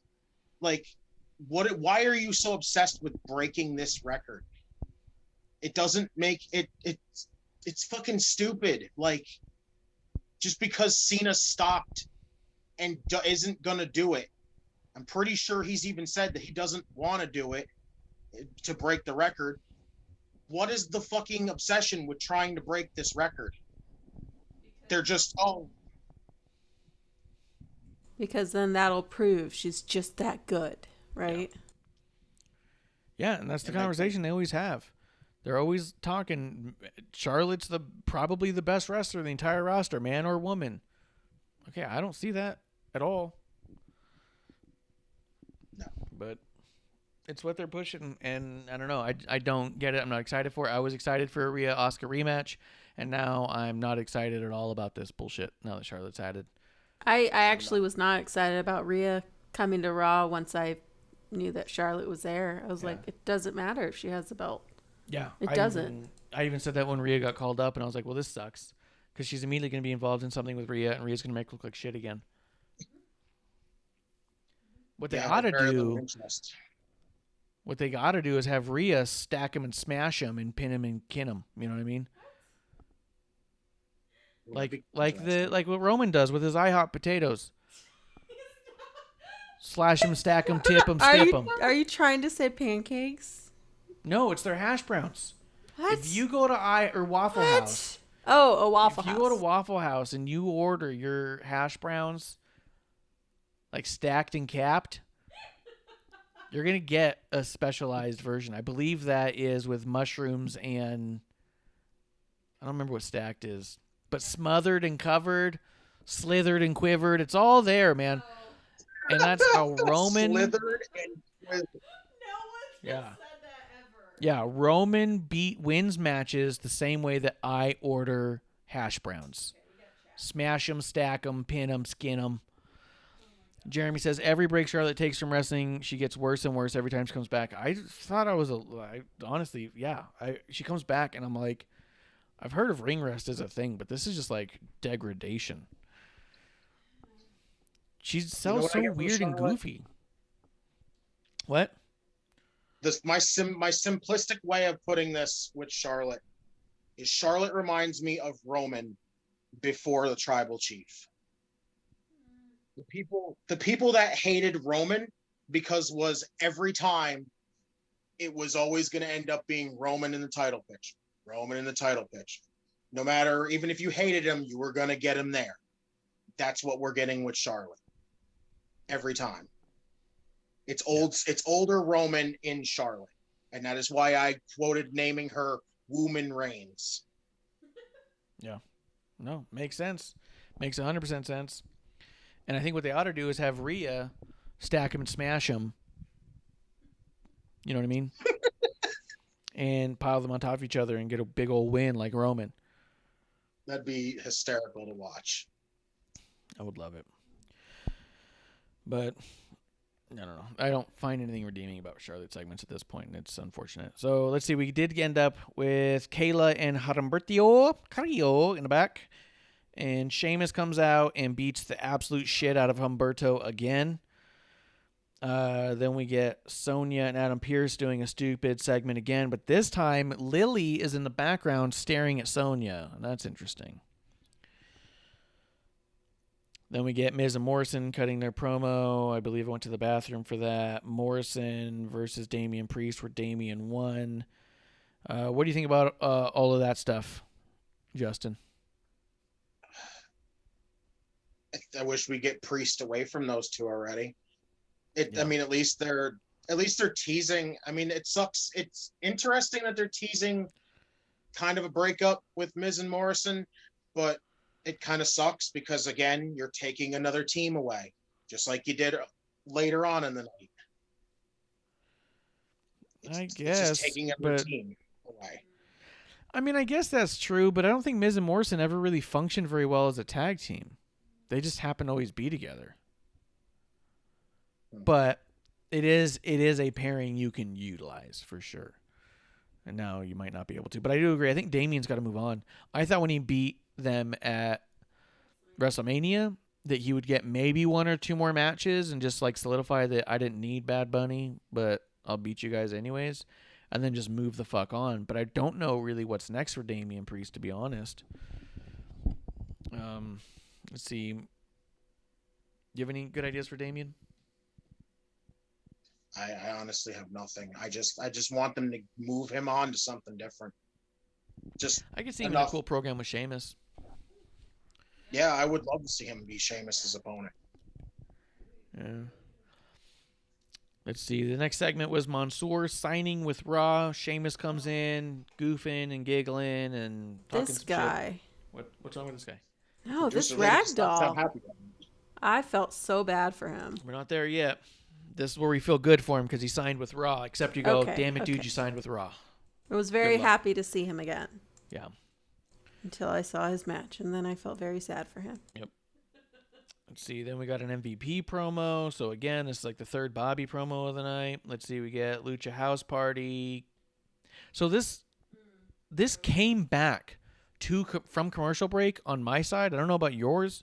On my side, it comes back from commercial and it's in the middle of the match. Lucha House Party and Shelton Cedric are having a match. There was no entrance or anything. It was just they're in the match now. Is that how you saw it? For me too. Yeah, it did for me too. Okay.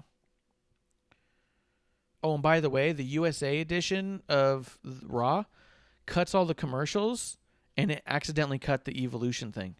I thought it was a commercial. So it literally goes to like a commercial break because it has the thing right before it, which was Bobby and Braun doing their video package. It shows that video package. Then it cuts to a little Hulu commercial or whatever, the little USA commercial. And it comes back and it shows the Raw logo like flying in. And Corey Graves says, ho, ho, ho, Eva, you have our attention. And I was like, no one knows what I'm talking about. But yeah, so it came back to that. And so that whole fucking thing happens. The match happens. Lucha House Party wins. And then Cedric talks some mad shit on Shelton and leaves.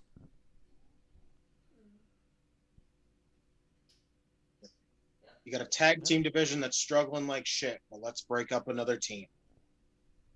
Yeah. Ridiculous.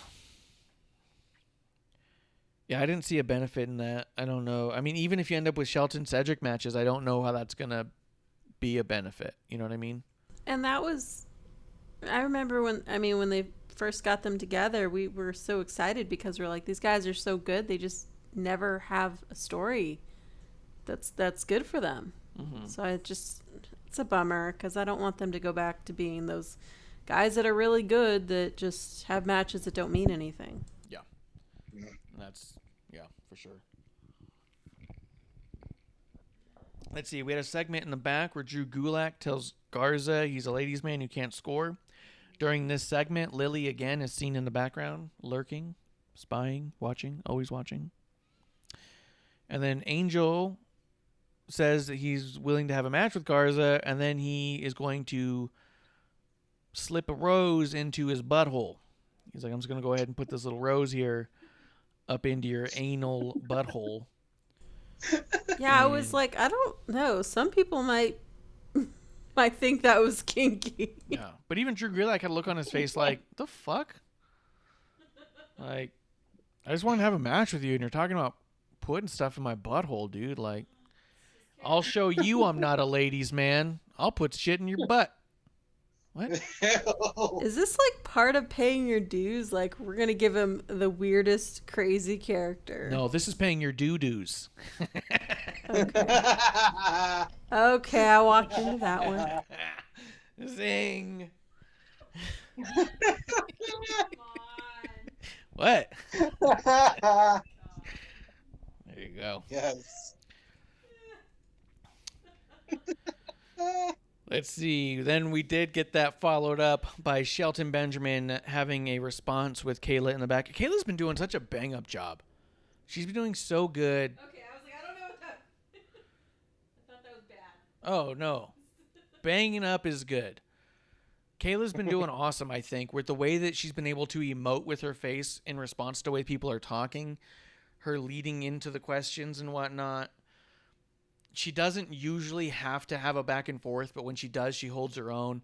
I think we really got a chance to see how good Kayla is at WrestleMania when the storm was happening, and they kept cutting to Kayla at the desk with Peter and JBL, and she was managing that table and then cutting to this person. Then it would come back and she goes, all right, we're back. Hey, what do you guys think about this? And then Strong's like, great thing. We're going to go here now. Boom.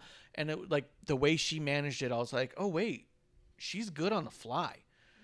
And then I kind of been noticing in these segments too that she's been emoting really well, and her look of concern with Shelton I thought was just fucking good. But more importantly, the Shelton promo he cut here was absolute fucking fire, where he was talking about surviving. What did you think about this, Justin? Am I being too nice? No, I think Shelton Benjamin is fantastic. I still remember when he was feuding with like Triple H and all that stuff. I've always been a big fan of Shelton Benjamin. It's just, I know he's not like the greatest when it comes to cutting promos, but he definitely got a good one out of himself that night. Yeah. But Kayla Braxton, when we were talking about her, she gets a lot of flack, and I don't know why. I still remember the Talking Smack thing, I think it was, with when Paul Heyman was like, we got rid of the wrong female correspondent, talking about Kayla, and I was like, oh, that's fucked up. Yeah. Yeah, but I think he does that. He was doing that to get a rise out of her, and he's been nice to her since then, too. Smackdown, I think it was 2 weeks ago, Kayla came over and asked Paul a question outside. Like, Paul comes out of the Roman's door, and he immediately goes like, oh, God damn it, like throws his arms up like, oh, when he sees Kayla. And then Kayla asks a question, and he goes, Kayla, you are as, what was it? Was it inquisitive or well-spoken? It was something about how she worded her question. He's like, you are as well-spoken as you are beautiful. And then he went and started talking about the question. Like, he tries to put her over on SmackDown and then tries to talk some shit on Talking Smack, which is funny. Paul's great. He is. But yeah, Shelton I thought was awesome. And yeah, I don't know why Kayla gets a bunch of shit. She's fantastic. She's awesome. Yeah, she really is. Even Sarah Schreiber, I'll give her a thumbs up. Yeah. For the Blue Moon. Sarah Schreiber's been doing good. She's been getting better each time too.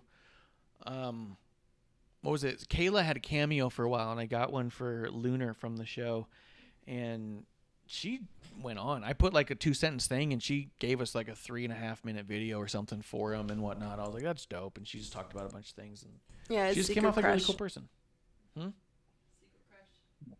Kayla? I think Kayla's got a crush on Lunar. She's just not willing to step up. What are you gonna do? Let's see. After that, Drew lost to Garza in a match with terrible punches. Garza was doing awful in this match. He was not connecting with anything, and I felt like Gulak kept being like, "You're gonna have to touch me eventually," like just with like the looks on his faces and shit. Garza was just not making any contact. So then Drew ends up losing, and then Garza slips the rose up into Drew Gulak's butthole, and then backs up, winds up, and kicks his foot up into his butthole also, further inserting the rose up into the butthole. What do you think about this, Justin? It was so dumb. It was so dumb. You know what I want to see? What I want to see is I want to see Garza start coming out with a brown rose instead of a red rose. Oh, God. Come on. I'm not saying it's got to be muddy, just brown, like brown leaves. Little petals. Oh, stop. Yeah. I think No, the and then only you can have funny a thing little I got out of that. The only funny thing I got out of that whole entire thing was Corey Graves with his whole, I hope there was no thorns on that. It I know. was entirely too many whole jokes without Nia being in this. Yeah. Nia should have been involved somehow. Yeah, I thought that too. I was all like, She would have dropped a leg drop on him with the rose there, and then she would have hurt his hole and her hole at the same time. yeah. It'd have been a whole mess. Oh my god. Come on. What? I'm just Holy gonna walk shit. off. What? What? We're the dive bar of the IWC. What do you want from me? Welcome if you're tuning in to Or out. us for the first time. Or if you're tuning out for the first time. Thanks for coming Sorry. by. Yeah. Thanks for coming through. Let's see. After that, we had Matt Riddle doing his backstage segment. So this I thought was awesome. It was Riddle and Orton. And Riddle's doing his job of being like corny. And Orton's like, shut the fuck up. And I think that this is the note I'd put. Let's see how I wrote it. It said, Orton is amazing at showing there's a lot to be said for Riddle's in-ring game, but also that he needs to shut up. I think that also, I think what Orton's doing is he's putting over both aspects of Riddle's character, because he's saying like, I want to be with you in the ring because you can fucking get the job done. You can fucking go. But he's also saying, I find everything you're doing around that really obnoxious. And I like that there's that on-screen voice for people who aren't liking Matt Riddle's character. Because to be quite honest, Orton's interactions with Riddle is warming up Riddle to me, and I can feel it. As I'm watching it, I'm getting warm. No, I'm kidding. But I'm not as annoyed by Riddle when he's going back and forth with Orton, because I love that Orton's saying, shut up, dude, you're annoying. And being like, yes, thank you. And he goes, but you're also really good. And you go, well, yeah, he is pretty good. You know what I mean? Like, I think that it's actually winning me over. I just think it's smart. I think it's smart. It's good. What do you think? I think it's because Randy's so serious that when Matt Riddle gets funny, he's kind of like the barrier. He doesn't let it get carried away like it was beforehand. He's like, I'll let you get some of it out, but at this point, I'm cutting you off right here. And Yeah. that's why I said what I feel like I'm getting Broserweights vibes from these two. I'm getting Pete Dunne and Matt Riddle vibes out of this, because you got the serious one in Pete Dunne and Randy Orton, and then you got Matt Riddle again being his funny self, but you're not like getting carried away with the funny, because you got the serious guy who kind of like goes, all right, that's the limit right here. This is enough. Okay. I don't know why, but you suddenly make me want to see Pete Dunne and Randy Orton. Yeah. I do. I'm all for that. But I also think that what was cool about it is it made Matt Riddle's character make a shift too, right? Because Riddle then shows up to Orton and he goes, look, I know I got to be more serious about things, but I wanted you to know this, that, and the other, whatnot. And I was like, he's checking himself now when he's around Orton because his character's got a ton of respect for Orton. So, I don't know. I'm liking this pairing more and more. I don't typically like when two strong single stars just become a tag team for no fucking reason. And I don't like it when their reason is a ridiculous reason when they have one.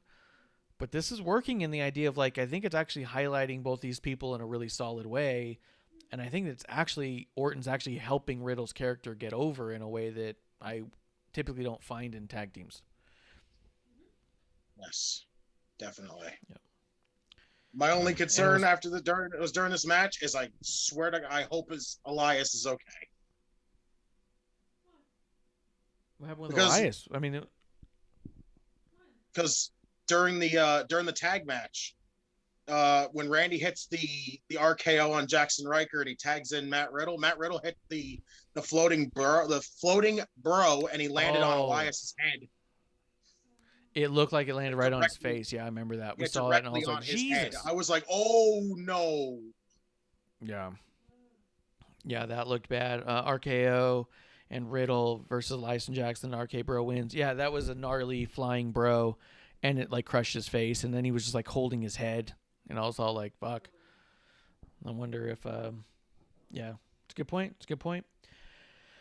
Let's see. Only a couple more things left, and then we'll get you out of here, Justin. I'm sorry we're running a little bit late. We wanted to start it early so we wouldn't go late, and we ended up just running late and starting early. So maybe it's better we started early so we didn't run double late. Running late, especially since I have nothing for tomorrow, so we can run as late as possible. I thought you had like work in the morning because I know there was like you were on the show last time, and then like 3:30 in the morning I was like still up, and you were like getting ready for work as you're like tweeting something, and I was like, what the fuck? I was like, no, Wednesdays. As of right now, Wednesdays and then the weekends are like my available days. Like I have nothing. So oh hell yeah, dude. So then this is your weekend. So it's I don't work tomorrow. It's my middle of the weekend. Woo! Yeah. So why are you just drinking watermelon soda, dude? What's the deal? Why aren't you having fucking? I don't get to go out and go grab like any kind of alcohol or anything. Oh, you want us to sponsor you? I know this gimmick.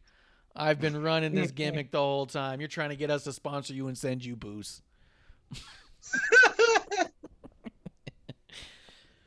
We got to get our own whiskey cask, wrestling on the cask, our own whiskey brand.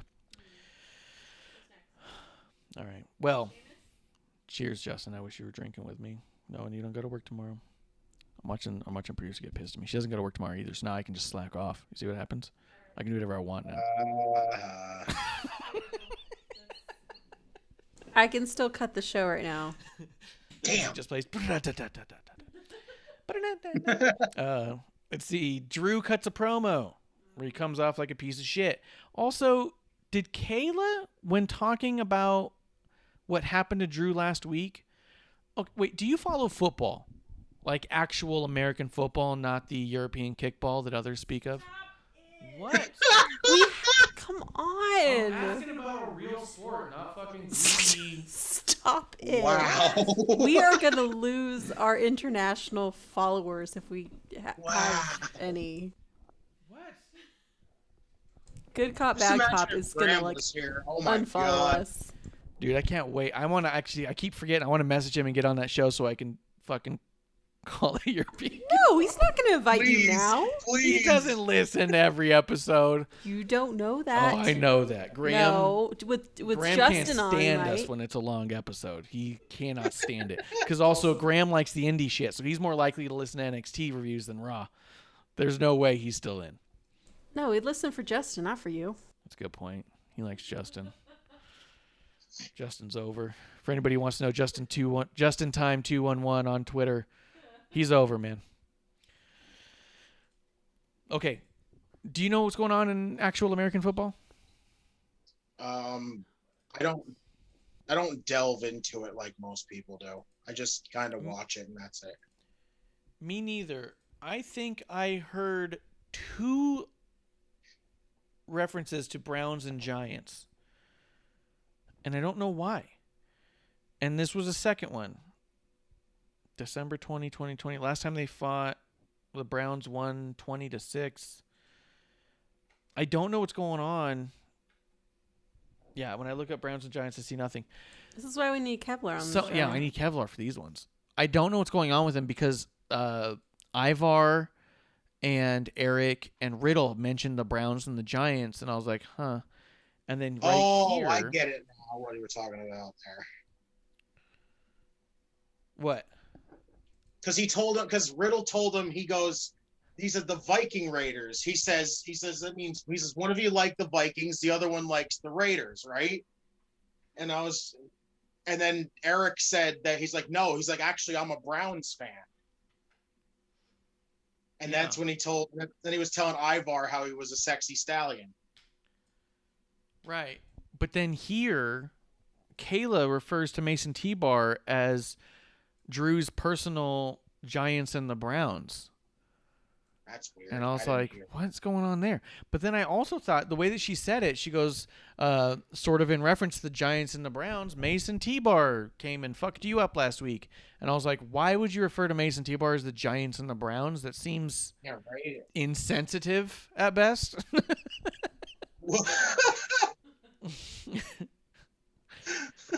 I was like, what? And I was like, this has got to be a football reference I don't get, because the internet would blow up otherwise, right? Like, I don't get that one either. None. No. I'm not trying to cancel Kayla by any means. I think Kayla's great. She's a gem. But I heard it and went, what the fuck? I don't know. We have to consult Kevlar next time about this. I'll have to get if anybody is in the chat, which would be nobody, let us know what the Giants and the Browns is about. Let's see. I guess after that Drew promo, unless there's something you want to say about that Drew promo, did you love it? Was it like amazing? Was it like hard times? They literally promoted this twice during the episode. Just you wait. Like I said, Drew's promos just feel the same every week. There's nothing really different about them. It's just all I'm big and bad, and that's it. It's just like Charlotte. Just keep shoving them down our throats to hope that we like it. No. Yeah. 100%. I think we get too much Drew. After that, we had Sheamus versus Mansoor. Poor guy. This poor guy. I wrote this note, Justin, then let me know what you thought of the match. I said, did Mansoor try to sleep with Sheamus' daughter or something? This is a goddamn murder scene. Then Humberto gets involved and gets his head kicked the fuck off. Mansoor gets up and loses his face and head as well. You know, I think what made this worse is how happy Mansoor was. He was just so jovial, so happy to be there. And consummate babyface. Oh my God. But like over the top happy, like Leon Ruff happy to be there. Yeah. And Sheamus just wiped it right out of him. Yeah, and Sheamus just fucking murdered the shit out of him. Mansoor even had on his boots FTF, and I was trying to figure out what that meant, and the most I could find was stuff that said for the fans, and I was all like, oh, if he's doing that for the Saudi Arabian fans, because it's his hometown and all. Aww. But I don't know. I guess I have to hear from him. Justin, what did you think about this delicate matchup? It was a slaughter. It was it sucks for Mansoor because all I kept seeing was the man's on a 49 match win streak. Mm-hmm. And then lost last night. And I was like, God damn it, he's been on what? NXT regular NXT 205 Live, and then the Saudi shows, and that's mostly what we've seen from him. And all those matches that he's had, he's won.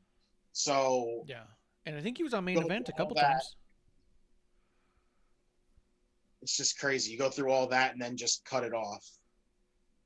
Yeah, I mean, he even beat Cesaro. Yeah, and I honestly thought when he showed up and then he interacted with Sheamus, the first thing I thought was, oh my God, they're giving Mansoor the U.S. title. But then it wasn't a U.S. title match, and I'm like, right, so now he's getting fucking slaughtered. To be fair, how long has it taken Sheamus to get that title? So, I mean, to be fair, Sheamus' whole gimmick right now is beat the shit out of me if you want a chance at the title. yeah. And I think he means it.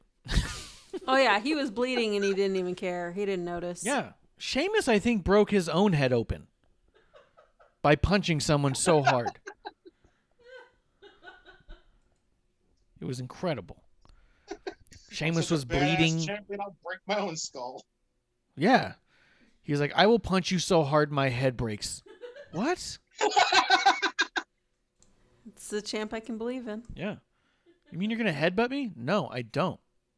What?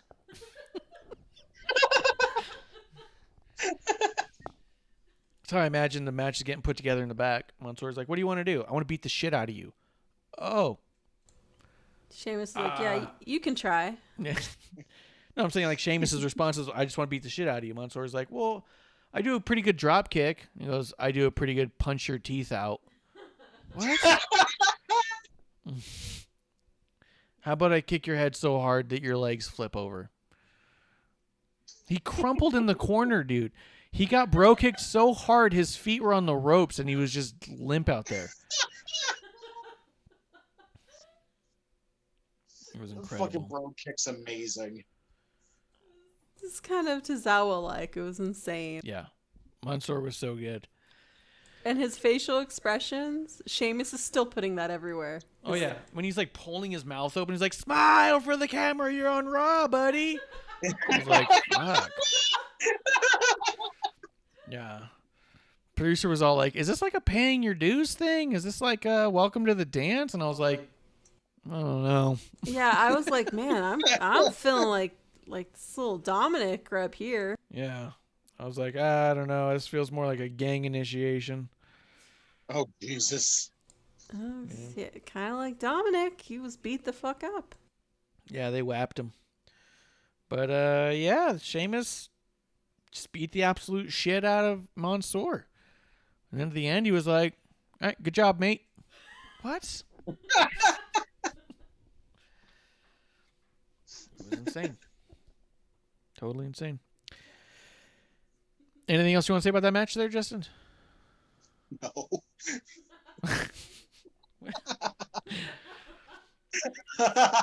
Yeah. It was good. It was a good match. I love Sheamus so much. And I love this Peaky Blinders look he's got. I didn't even catch it like last week or the week before when Humberto came to the ring. He took his little fucking Peaky Blinder hat off and flung it in Mansoor's face. In Peaky Blinders, they do that because they put razor blades in the bill of the hat. So they'll grab their hat and slash people with it. So he fucking takes the hat off and throws it at him. I was like, ah! So he tried to be Kung Lao from fucking Mortal Kombat? Yes. Oh, yeah. Holy 100%. shit. How did we miss that? Sheamus is a goddamn badass, and it's crazy. Damn. I forget who was saying it in some podcast not that long ago where someone was asking about some of the stiffest people they ever worked with. And the person was all like, well, you always know when you're in the ring with Sheamus. Like, he's not light. Sheamus and Brock? I don't know. I hope so. Yes. I hope they have. They had one match at a house show. No kidding. Yeah, they had a match against at a house show, and Sheamus put up a hell of a fucking fight against him. I'm a little disappointed that he didn't beat him, but there's like footage, you can find it. I bet you, because there's times I think that Sheamus legit just says to people, you want to just go out there and fight for a while before we get started? And they go, yeah, let's do that. Like with Riddle, I'm pretty sure they just wanted to fight for a while. And with Bobby Lashley, I think it was like, wouldn't it be cool if we just fought for a while? And he goes, you mean like wrestle? He goes, no, I mean like I'll punch you as hard as I can in the face, and then you punch me as hard as you can in the face. Yeah, and then after a minute or two, we'll just start the match. And they're like, you mean like before the bell? No, after the bell. We're going to beat the shit out of each other and then have a wrestling match. Like, that sort of thing's happening with Sheamus all the time. So I wouldn't be surprised for a second because Brock Lesnar beats up people for fun. He was like, well, WWE's become a little boring. I think it'll be more fun to just go to UFC where people try to murder you for a living. And you go, oh. Wouldn't shock me at all if Sheamus was all like, you want to punch each other as hard as we can out there? And Brock's like, yeah, I do. It's exactly what I want to do. To be a fly on the wall and that would have been hysterical to hear. Oh my God, it would have been amazing to hear Sheamus and Brock put together a match. They just look at each other. Murder? Yep. See you in the ring, kid. I kicked your teeth out. You punched me in the nose. Go ahead. Yeah. Let's see. After that, we did have Alexa and Lily. It was creepy. It was decent. It was not a lot different than we've seen the last several weeks. This is going to have to start moving somewhere. It's starting to feel a little GTV. Starting a little bit hacker. It's starting to feel a little bit like we don't know what to do. We're just trying to hold still while we figure it out. It's starting to feel that way. Although Alexa's showing more in the idea of Lily's in control. Lily doesn't like someone. Lily likes red. Lily's going to fuck up somebody's life. I can't tell you who. So there's hints that something will be happening soon. But there's also so much vagueness that it feels an awful lot like it's possible. They recorded all of these a month and a half ago in one shot, and they hadn't yet decided what it was going to be. They just knew how they were going to get there when they decided. So we end up with a lot of vagueness here. Am I being too critical of this, Justin? No, because I'm feeling the same way. It just feels like they don't know what they're doing with it yet. They don't know what they want to do with it yet, and they're just kind of like putting these backstage, these Alexa's Playground promos over and over and until they figure out something. And I think it's time to do something because she said that come on, she targeted the women's division. She said she wants to come after the women's division. Well, why are we not seeing this yet? Yeah, and if it's really Sonya Deville, is that really targeting the women's division, With Lily being in the background of all that. No, because even just targeting Sonya, she's not really, as of right now, she's not part of the division. She's an authority right now. And what would that even do for her? Because that was my other thought too. And I was like, if they're really building towards Sonya and Alexa through this Lily thing, what's the end game there? Alexa clearly is going to win. Do you have it so the way that Bray was changing the people he was in matches with, do you do that with Alexa where she's in a match with Sonya and now she's way different? Maybe. Then you get a whole new fresh look with Sonya and shit. Well, we don't really know much about this Lily character, which is so different than Bray, because Bray wasn't being controlled by any of the puppets, That's true. The Fiend didn't control him. He was within him. Yeah, so this is totally different, I feel like. Yeah, it is different enough. Maybe the outcome's the same as the Fiend, though. If she gets her hands, if she gets her hands on Sonya, maybe she turns Sonya back into the old Sonya. I wonder too. Sonya was in a hair versus career match when she left, but then all that shit happened, so they dropped it and made it a loser leaves town match. I wonder if Sonya's just actually wants to shave her head, and if you end up in a crazy story with Alexa can get you to a point where you shave your head. She can fuck with you. She can fuck with your hair. She can do all sorts of shit, and it'll shock the hell out of people. What do you think? I mean, it's interesting. She, the thing that was weird and weirds me out about that when it was hair versus hair, though, it doesn't make any sense because she technically gave Mandy a haircut that time. So what was the point of the hair versus hair at that point? Yeah, I think it was a shave bald kind of a deal and not just get a nice little bob. But I agree with you. That whole thing was weird. But I do think that everyone... I mean, the deal was that Sonya was going to lose the match and have to shave her head. So I'm wondering if she wants to shave her head and go G.I. Jane, and a storyline with Alexa could easily get you there without having to do the amount of story work that you had to do with Mandy. Plus, you've been there, done that with Mandy. Are you really going to try and go back to a Mandy Sonya hair match? Mandy's moved on. You could easily, if Alexa is doing nothing with nobody but talking to a fucking doll in a playground who makes her do shit that's pretty mean, and she's eyeballing Sonya, she could easily walk behind Sonya and just clip a chunk of hair and be like, what the fuck? And start a match there and end up with the whole thing. Or, you know what I mean? Like, you could do shit.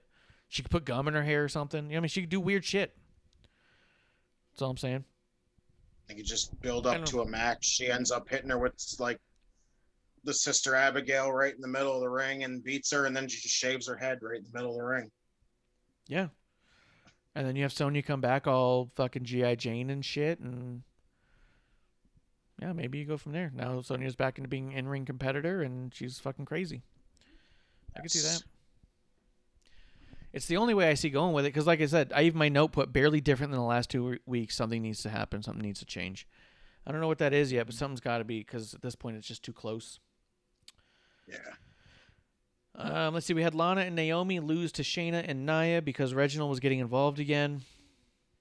Again, man, they keep doing all this stuff to make sure that Shayna and Nia seem lesser than Reginald, and they need Reginald, and Carmella didn't even need Reginald. Yeah. It was fucking. I'm just don't like any of this stuff, and I'd have been happy if Lana and Naomi won. I don't understand how they're both still tag champions, Shayna and Nia. They should have never become tag champions once they lost them to Charlotte and Asuka. That was your perfect out. That was your only out. Charlotte and Asuka beat Shayna and Nia. Cool, believable. Move on. Shayna and Nia, put them in a program, have them blame each other for the loss. And now have any team come through and beat Charlotte and Asuka because Charlotte and Asuka just don't seem to be communicating because Charlotte's racist and weird and yells at her slowly and loudly, and they just don't get it done. Something happens. Charlotte gets fed up and walks away and leaves Asuka alone like she's prone to do. And then boom, fucking you have the belts on literally any other tag team in the entire division, and then they can go on and do their own thing now too. Yeah, but the thing with Charlotte and Asuka, I will always believe that it was just to pad Charlotte's stats. Just so she could finish that Grand Slam, and that's it. 100%. That's it. It was just a freaking thing to put it on there, and that was it. I agree. That's what bothers me about it. And then at WrestleMania, they had the ability to right the wrong. All they had to do was let Tamina and Natty win it in an arena, or stadium, mind you, that was chanting Tamina's name. Yes. 25,000 people chanting for Tamina. And you fucking didn't pull the trigger then? Yeah, I'm at the point where I want Nia and Shayna to get rid of these fucking titles already. I've grown tired of them being champions already. We need to get to the point where those titles get to somebody. At this point I want it to be Natty and Tamina so bad. Yeah. But at this point, I'll take anybody just to get those titles off of those two, just so we can get the two of them breaking up. Yeah, they just need to be apart, and they need to be not the tag champions and 100%. I'm just so over them as tag titles holders to begin with. Even once they got it and they didn't want to be a tag team, and it was like, I don't like any of this. And they're not the heels that cheat to win. They're the heels that have a manager that keeps getting involved because they keep losing matches, and the manager fucking freaks out. Reginald, the fucking love interest for whatever reason. So, I don't know. Just no good. No good, and don't know the point. But we talked about that a little bit earlier. We did have the end of the night, Braun Strowman versus Bobby Lashley, and Drew came off as a total fucking heel this whole time. On commentary, he was being a dick. Braun gets thrown over and knocks into Drew, and Drew literally just fucking face palms and slaps Braun in the face and says, "Get away from me." So Braun starts to get away from Drew, and Drew charges him. So Braun shoves Drew, and then Braun goes into the ring, and then Drew gets on the apron and goes, "I fucking dare you. I dare you to hit me. Dare you." Do you fucking think you look like the good guy here? You think you look like the tough guy? You look like a total fucking asshole. Yeah. A dude falls into you and you overreact on that level, Literally the point where he has to shove you to get away from you. He goes into the ring to continue his match he's having, and you interfere there screaming, "I dare you to hit me." You think you look like the good guy. That is heel all over. Someone behaves that way in a bar and they're being told to leave. You're a dick. You're picking fights with people. You know what I mean? Yeah. And then the match happens. Drew distracts Braun. Braun goes down. And then Drew rushes the fucking ring and blindsides Bobby with a Claymore and then blindsides Braun with a Claymore. Classic heel shit. Blindsiding and sucker punching. Like, it's just weird to me that I saw people going like, seems a little heelish for Drew to do that little thing at the end. I was like, plus all the stuff before it and everything he said all year. All those things combined make for a total fucking asshole. And again, he's probably the nicest dude actually in real life. I'm not saying Drew's a real dick. I'm saying the way this character is, real fucking easy to boo. Really want him to lose. So I think they got to just pull the trigger on this and let it be what it is. Let him just be the full-on heel here. Quit trying to make the other people sound a little bit goofy. Trying to make them the bad guys when you have a dude who's trying to be the good guy talking and acting like an asshole the whole time. It makes the bad guys come off real fucking silly when the good guys out assholing the bad guys. Does that make sense? That makes a lot of sense, actually. What do you think of this whole thing here? I actually went to go take a shower and I was like, I'll watch this match tomorrow, last night when it came on.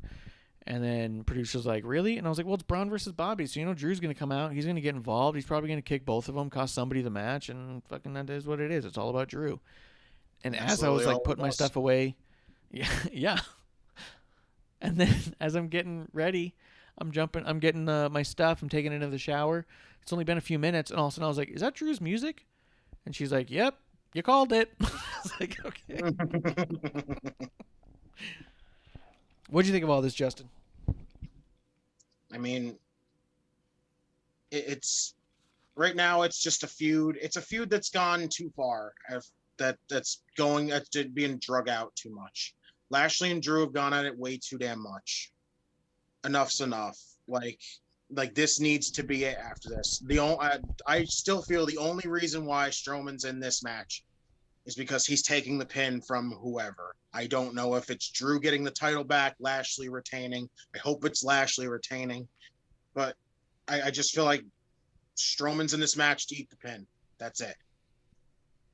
Yeah. They just wanted to give him this match. They gave him this opportunity to beat Lashley, but of course he wasn't going to beat Lashley because Lashley's been looking so freaking strong week after week after week for months now, actually, I would say. And why have him lose right now? It's just too obvious that Strowman's in here for just to be the safety net for whoever at this point. Yeah. I think so too. I really hope they double down on Lashley, let him get the win, and let that kind of be that for a while. I mean, McIntyre is always going to be in the title picture one way or another, but you could build some distance here. You could have him in a conversation that involves other things for a bit. You could even have him in the U.S. title picture for a little bit. You could rebuild Drew to a point where we want him to win, where we're rooting for him. At this point, we feel like he's given everything all the time and is just shoehorned into everything that, I don't want him to win. I don't care. I want Bobby to have a chance. It's going to take some doing, I think, to get Drew back into a place where we go, oh, yeah, he should be on top. Right now, we're like, no, this is Bobby Lashley's time for sure. You know what I mean? Mm-hmm. It's just, I have this bad feeling that it's going back to Drew.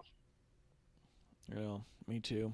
I don't know what for, and I don't look forward to it if it does, because at this point, too, I mean, Drew was just beating up legends for a while, and his whole title reign was really slow and awkward, but... Yeah, the only issue with the WWE title right now is outside of those three, there's no challengers. There's nothing. I mean, I think you can get to an Orton or Riddle conversation with the world title pretty easily. I think, let's see, what do we got here? It's too fresh for like a Damien. Yeah. Yeah, maybe. I can't even see Riddle going in there because there's so many people that are just so against Matt Riddle. So even then, I don't see them pushing. I don't see them giving Matt Riddle the WWE title at all. And it's because of those fucking allegations that, again, people just want to fucking believe. And we have no proof that it's been true, that it's even true. And even if it was true, didn't Riddle fucking admit that it was true? And his wife did too. So why are we still going on about this?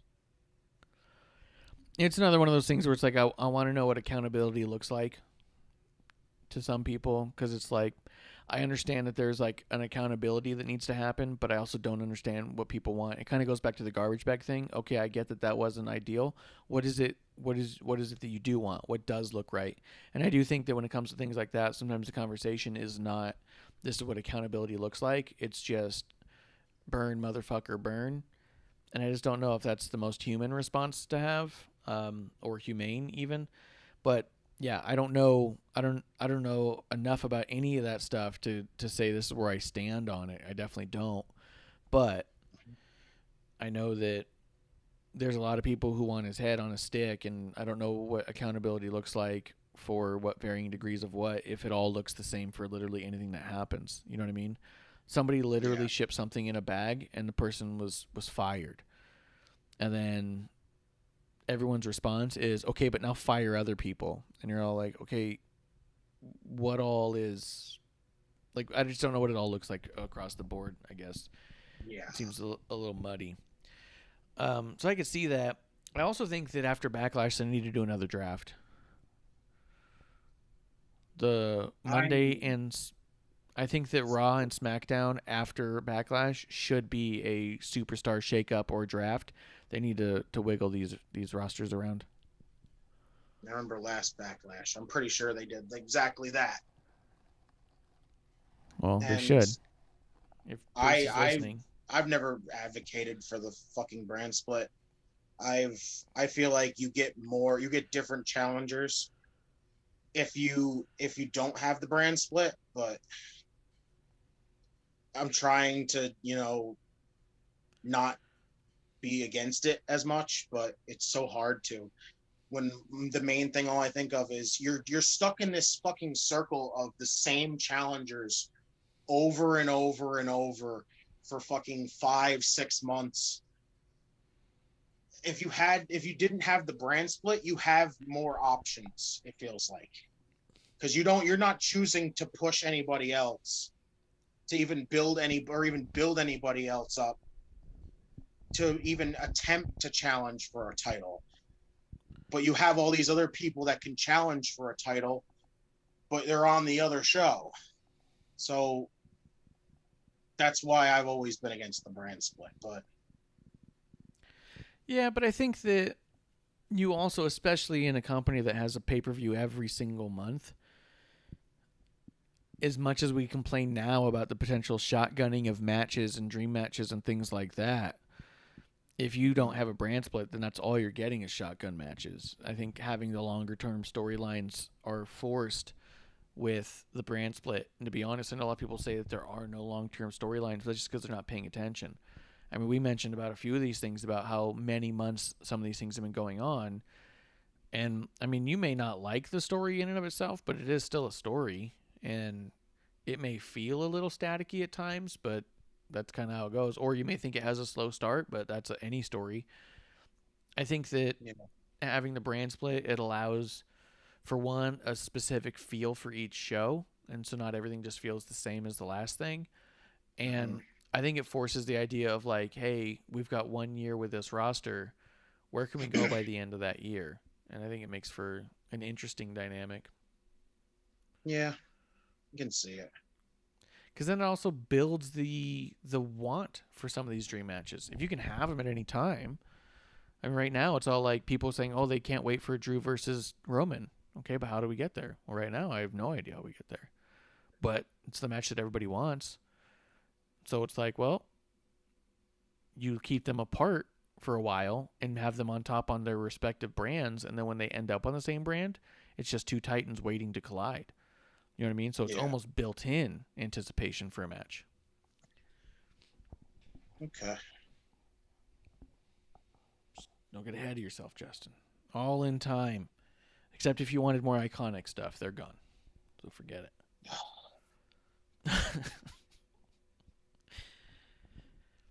But anything else you want to say about Raw?